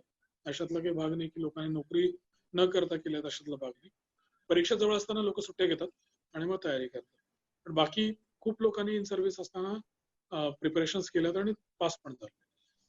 मगाशी आपण मुलाखतीविषयी बोललो, सौरभनी प्रश्न विचारला होता, पण अनेक विद्यार्थ्यांनी पुन्हा पुन्हा त्याच विषयावर प्रश्न विचारलाय की ते वेगवेगळ्या विषयांचा अभ्यास करतायत आणि मग मुलाखतीची तयारी कशी करायची. मुलाखतीमध्ये जे प्रश्न असतात त्याची बऱ्याच जणांना भीती असते की त्यामुळे अभ्यास कसा करायचा याची दिशा नक्की नसते मुलाखतीसाठी. तर मग ती कशी निवडायची नेमकी? नाही, खरं तर मुलाखत ही व्यक्तिमत्वाची चाचणी आहे, म्हणजे ती पर्सनॅलिटी टेस्ट आहे ती. त्याच्यामुळे त्याच्यात तुम्हाला ज्ञान असं काही चेक करायची गरज नाहीये, कारण ते ऑलरेडी चेक झालंय तुमचं प्रिलिम्स मध्ये आणि मेन्स मध्ये. So that is not required. पण त्याचा अर्थ असा नाही की आपण काही उत्तर देऊ, अशातलाही भाग नाही. पण मुळात हे तुम्ही कसे दिसता हे महत्वाचं आहे. तुम्ही कसे वागता आणि तुम्ही कसे आहात, कारण हे स्वत्वाची परीक्षा आहे. तर त्याच्यात आणि तिथे असणारे लोक पॅनलवर जे आहेत ती बऱ्यापैकी अनुभव असणारे लोक आहेत, म्हणजे ज्यांचा 40 वर्षांचा 30 वर्षांचा अनुभव आहे, वेगवेगळ्या फील्ड मधला अनुभव आहे. कोणी इंडियन ऍडमिनिस्ट्रेटिव्ह मध्ये अनुभव असेल, किंवा पोलीसचं कोणी असेल तिथे, किंवा अकाउंट्सचं असेल, रेव्हेन्यूचं असेल, अशी वेगवेगळ्या प्रकारची. आणि काही कॉलेजेसचे HODs असतात तिथे, तर अशी माणसं बसलेली असतात. सो तुम्ही त्यांना उगाच ब्लफ करण्यात अर्थ नाहीये, कारण त्यांना माहिती आहे तुमच्या विषयात. तुमच्यापेक्षा जास्त त्यांना स्वाभाविकपणे ते जे प्रश्न विचारतायत त्याच्यात मला असं वाटतं की आपल्याला हे आहे, ओळखीचं आहे, त्याच्यात आपल्याला माहिती आहे. 2-3 गोष्टी महत्वाच्या आहेत की ज्या गोष्टी तुम्हाला जास्त माहिती आहेत, तुमचं बॅकग्राऊंड आहे, तुमचे ऑप्शनल्स आहेत, त्याच्यामध्ये तुम्हाला त्यांच्या व्यतिरिक्त त्यांच्या एवढंच माहित असणं अपेक्षित आहे. आणि ते महत्वाचं, तिथे तुम्ही चाचपडता कामा नये. पण बाकी सगळ्याच गोष्टींची उत्तरं तुम्ही द्यायला पाहिजेत अशातलं भाग. आणि मग देन इन दॅट केस मला असं वाटतं की तुम्ही कसे घेऊन जाता गोष्टींना पुढे, हे फार महत्वाचं आहे. आणि तेच बघत असतात. मला जसं मगाशी म्हटलं मी की तुम्हाला त्यांना मातीचा गोळा बघायचा असतो की तुम्ही ते आकार घेऊ शकाल की नाही. That is more than sufficient. त्याच्या व्यतिरिक्त काही फार महत्वाचं नसतं. आणि मला असं वाटतं की तुम्ही जे स्वतः आहात ते दाखवणं तिथे गरजेचं आहे. उगाच हात असा व्हायला पाहिजे, तसं असायला पाहिजे, अशातलं काही फार गरजेचं नाहीये. आणि तुम्ही त्यांच्या अनुभवांना रिस्पेक्ट करता आणि ते तुमच्या अनुभवांना रिस्पेक्ट करता. I think that's what is expected. एवढं असेल तर चांगलं होऊन जातं, काही प्रॉब्लेम. सौरभ ला काही प्रश्न विचारायचे आहेत. जोशी सर, तुम्ही स्वतः एक इंजिनियर आहात, उच्च शिक्षित आहात, आणि आता हरियाणाचा उच्च शिक्षण विभागाचे सचिव पण आहात. इकडे महाराष्ट्रात एका निर्णयावरून थोडासा वाद सुरू आहे, शैक्षणिक राजकीय, की अंतिम वर्षाच्या परीक्षा पदवीच्या घ्याव्यात घेऊ नयेत, याच्यावरून एक वादंग आहे. हरियाणात याच्याबद्दल काय सद्यस्थिती आहे, काय धोरण आहे, आणि एक इंजिनियर म्हणून तुमचं काय मत आहे? हरियाणामध्ये पण आम्ही याच्यावर विचार करतोय सध्या. आमचा फायनल एक्झाम सोडून बाकी सगळ्या एक्झाम्स येऊ नयेत अशा प्रकारचा निर्णय झालाय. आमचा विषय पण फायनल एक्झामला जसं तुम्ही म्हणताय महाराष्ट्रात आहे, तसाच आमच्याकडे पण अजून तो अडकून आहे. त्याच्यात 2-3 गोष्टी आहेत, कारण फायनल उच्च शिक्षणामध्ये खूप वेगवेगळ्या गोष्टी असतात. त्यात फक्त गव्हर्नमेंट हेच एक डिसिजन मेकिंग बॉडी नसते. त्याच्यात विद्यापीठ असतात, विद्यापीठ अनुदान आयोग असतात. हा, तर या सगळ्यांचा रोल खूप महत्वाचा असतो. ते सगळ्यांचे रेकमेंडेशन हळूहळू येत आहेत. बऱ्याचशा महत्वाच्या इन्स्टिट्यूट्सने आपल्या एक्झाम्स पुढे ढकलल्या, म्हणजे IITsने आपल्या एक्झाम्स शेवटच्या वर्षात सुद्धा त्या पुढे ढकलल्या. सो आता आमच्याकडे सुद्धा खूप चर्चा चालू आहे की काय तर डिजिटल घ्यायच्या, ऑनलाईन घ्यायच्या. ऑनलाईन घेतलं तर किती मुलांना ऑनलाईन ऍक्सेस असू शकतो, त्याच्यावर आम्ही विचार करतोय. आणि हा पण एक महत्वाचा मुद्दा आहे. आणि त्याच्यानंतर महत्वाचा मुद्दा असा आहे की जर फिजिकल एक्झाम घ्यायच्या ठरल्या तर त्याच्यासाठी इन्फ्रास्ट्रक्चर कसं लागेल. कारण फॉर एक्झाम्पल तुम्ही बघत असाल की नंबर वाढत चाललाय, आणि ज्या काही एक्झाम्स घ्यायच्या होत्या किंवा घ्याव्या लागतील घ्यायचं ठरलं तर त्यासाठी आपल्याकडे जुलै महिना आहे, जुलै आणि ऑगस्टचा काही इनिशियल पार्ट. त्या काळात तर पीक असणार आहे. तर अशा अवस्थेमध्ये आपण आपल्या मुलांना एक्सपोज करणार आहोत की नाही याच्यावरची डिबेट आमच्याकडे सुद्धा चालू आहे. कारण त्याच्यात नॉट ओन्ली मुलं एक्सपोज होतील, सोशल स्टाफ डिस्टन्सिंग आहे. स्टाफ आहे, सोशल डिस्टन्सिंग आहे. त्याच्यामुळे आता लोकांचे प्रश्न असे येतात की आता for example I was discussing with couple of universities, प्राध्यापक आणि या लोकांशी मी डिस्कस करत होतो. तर एका प्राध्यापकाने खूप महत्वाचा प्रश्न क्वेश्चन केला की I never thought of it, की प्रश्नाची पत्रिका मुलांनी लिहिल्यानंतर ती किती वेळानंतर आपण उचलायची की जी कोरोना इन्फेक्टेड नसते. लाइटर नोट आय पण लोकांच्या मनातले आहेत. आणि आपण आहेत नक्की. आणि आपण कसं काय ठरवायचं की आता फॉर एक्झाम्पल आपण वेस्टर्न कंट्रीजचं बघितलं तर सगळ्या वेस्टर्न कंट्रीजने, अमेरिकेमध्ये असतील किंवा युके मध्ये असतील, किंवा महत्वाच्या विद्यापीठांनी आपले कॅम्पसेस बंद केले आणि त्यांनी कुठल्याही एक्झाम, इनफॅक्ट त्यांनी आता पुढच्या वर्षाचे पण ज्या गोष्टी आहेत त्या बऱ्यापैकी सस्पेंड केलेल्या आहेत. म्हणजे खूप मोठी ऑपॉर्च्युनिटी इंडियन युनिव्हर्सिटीजना कदाचित यावेळेस मिळेल की जे ऑनलाईन कोर्सेस त्यांचे सुरू होणार आहेत आणि त्यांच्या मुलांना जे भारतातून तिकडे जातील ते विद्यापीठातल्या कॅम्पसेसमध्ये शिकवण्याची पण तयारी हळूहळू भारतातल्याच कॅम्पसमध्ये शिकवायची तयारी त्यांनी सुरू केली आहे. पण या सगळ्या पार्श्वभूमीवर नक्की असं आहे की ही सत्यता आहे की परिस्थिती खूप डिफिकल्ट आहे आताच्या काळात. त्यामुळे अशा काळामध्ये निर्णय तसा सोपा नसणार आहे आणि म्हणूनच आम्ही सगळे त्याच्यावर वेळ घेतोय निर्णय घेण्यामध्ये. पण नक्कीच एक आठवड्यामध्ये किंवा 10 दिवसांमध्ये याच्यावर निर्णय येईल आमच्याकडे सुद्धा आणि विद्यार्थी हिताचाच निर्णय नक्की याच्यामध्ये गव्हर्नमेंट्स घेतील असं अपेक्षित. जोशीजी, इतकी वर्ष तुम्ही हरियाणात आहात आणि तुम्हाला तुमच्या आवडीचे विषय तर भाषा, मराठी आणि इतिहास आहेत. आता तुमचं वाचनाचं, मराठी वाचनाचं काय होतंय? मराठी मी महाराष्ट्रात आल्यानंतर बऱ्याचशा पुस्तकं विकत घेऊन जातो आणि मग इकडे आल्यानंतर वाचतो ती. तेवढं आहे मात्र. त्याच ओनली वे आउट. बाकी काही ऑप्शन आहे. मुंबईत, दिल्लीत काही मराठी गोष्टी अवेलेबल होतात पण चंदीगडात नाही होत. चंदीगडमध्ये तसं बऱ्यापैकी अनफॉर्च्युनेटली आमच्याकडे तेवढी पुस्तकं अवेलेबल नाहीत. पण आजकाल अमेझॉन आणि बाकी सगळ्या ई कॉमर्स साईट्सवर मराठी पुस्तकं अवेलेबल आहेत. तो एक ऑप्शन नक्की वापरता येतो. आणि तुमची इतिहासाची आवड कमी झाली या कामाच्या व्यापात का वाढली? नाही, मला इतिहास अजूनही आवडतो. कारण मला मगाशी मी म्हटलं की राखी गडीच्या बाबतीमध्ये मला एवढं ते इंटरनलाइज झालं, एवढं मजा आली आणि ते खरंच मजेशीरच आहे. कारण तुम्हाला जेवढं तुम्ही त्याच्या आत, फॉर्च्युनेटली आम्ही एक हरियाणा गव्हर्नमेंटनी एक सरस्वती हेरिटेज बोर्ड नावाचं बोर्ड स्थापन केलं होतं. तर मी त्याचा सीईओ चा ऍडिशनल चार्ज माझ्याकडे बरेच वर्ष होता. सो आय ट्राईड की त्याच्यात काय काय करता येऊ शकेल सरस्वतीच्या बाबतीत. आणि सरस्वतीचं एक्सकॅव्हेशन, उत्खनन आणि सरस्वतीचं खरं तर ती विद्येची देवी होते या अर्थाने, कारण ती लिटरेचरची, साहित्याचीच देवी आहे ती. त्यामुळे त्याचा लिंक इतिहास आणि साहित्याचा सगळ्यात मोठा लिंक सरस्वती आहे. सो त्याच्यात आम्हाला बऱ्यापैकी काम करायला आय गॉट एन ऑपॉर्च्युनिटी आणि त्याच्यात काम करायला खूप मजा आली. म्हणजे इतिहास संकलनाच्या बाबतीत मध्ये असेल किंवा त्याचं कारण, आणि त्याच्यात बऱ्याचशा लिंक पण कळल्या. जसं सरस्वतीची काउंटरपार्ट जपानमध्ये खूप महत्वाची व्हायझेंटाईन म्हणून ती जी आहे ती पूर्ण सरस्वतीच आहे त्यांची. तर त्याच्यात आम्ही एक कल्चरल प्रोग्राम प्रपोज केला होता. अनफॉर्च्युनेटली तो कोरोनामुळे राहून गेला सगळा. पण आम्ही यावर्षी असं प्रपोज केलं होतं की तशी एक कॉन्फरन्स त्या दोन्ही सब्जेक्ट मधल्या त्या कराव्यात. आमच्याकडे सगळ्यात मोठी हरियाणामध्ये, कारण हरियाणा तसं फारसं दिसत नाही बाहेर इतिहासाच्या दृष्टिकोनातून, पण हरियाणामध्ये number of Indus valley sites ज्या आहेत त्या प्रचंड आहेत. आणि त्याच्या व्यतिरिक्त हरियाणामधली अजून एक महत्वाची हिस्टॉरिकल घटना जी आहे ती आहे म्हणजे बुद्धिस्ट कॉन्क्लेव्ह. जी हर्षवर्धन जो राजा होता तो हरियाणाचा होता. तो स्थानेश्वर, म्हणजे आता कुरुक्षेत्र जे आहे तिथे त्याचं राज्य होतं. तर तिथे त्यांनी सगळ्यात मोठी तिसरी कॉन्क्लेव्ह केली होती. तर त्याच्यावर आम्ही बऱ्यापैकी काम करायचा प्रयत्न केला होता मी जेव्हा सरस्वतीमध्ये असताना.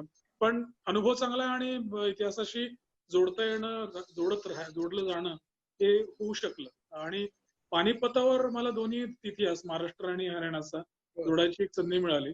ती फार इंटरेस्टिंग होती. पानिपतात इतिहास पण जोडता आला आणि पानिपतात आम्ही जेव्हा पानिपत महोत्सव करायचो तेव्हा आम्ही ते क्लासिकल म्युझिकचा महोत्सव करायचो. त्याचं कारण एक वेगळं होतं, कारण पानिपताला लागून कैराना म्हणून गाव आहे.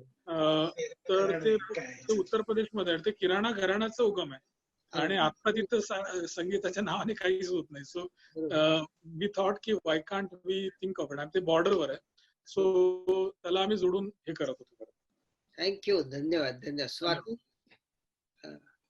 धन्यवाद सर. आणि सध्या ह्या करोना काळात सगळ्याच सनदी अधिकाऱ्यांच्या जबाबदाऱ्या आणि त्यांची सगळी व्यस्तता अधिक वाढलेली असताना सुद्धा अजित जोशी सर, तुम्ही इतका वेळ दिलात, आमच्या सगळ्या वाचक विद्यार्थ्यांशी एवढा छान संवाद साधलात, त्याबद्दल तुमचे खूप खूप आभार.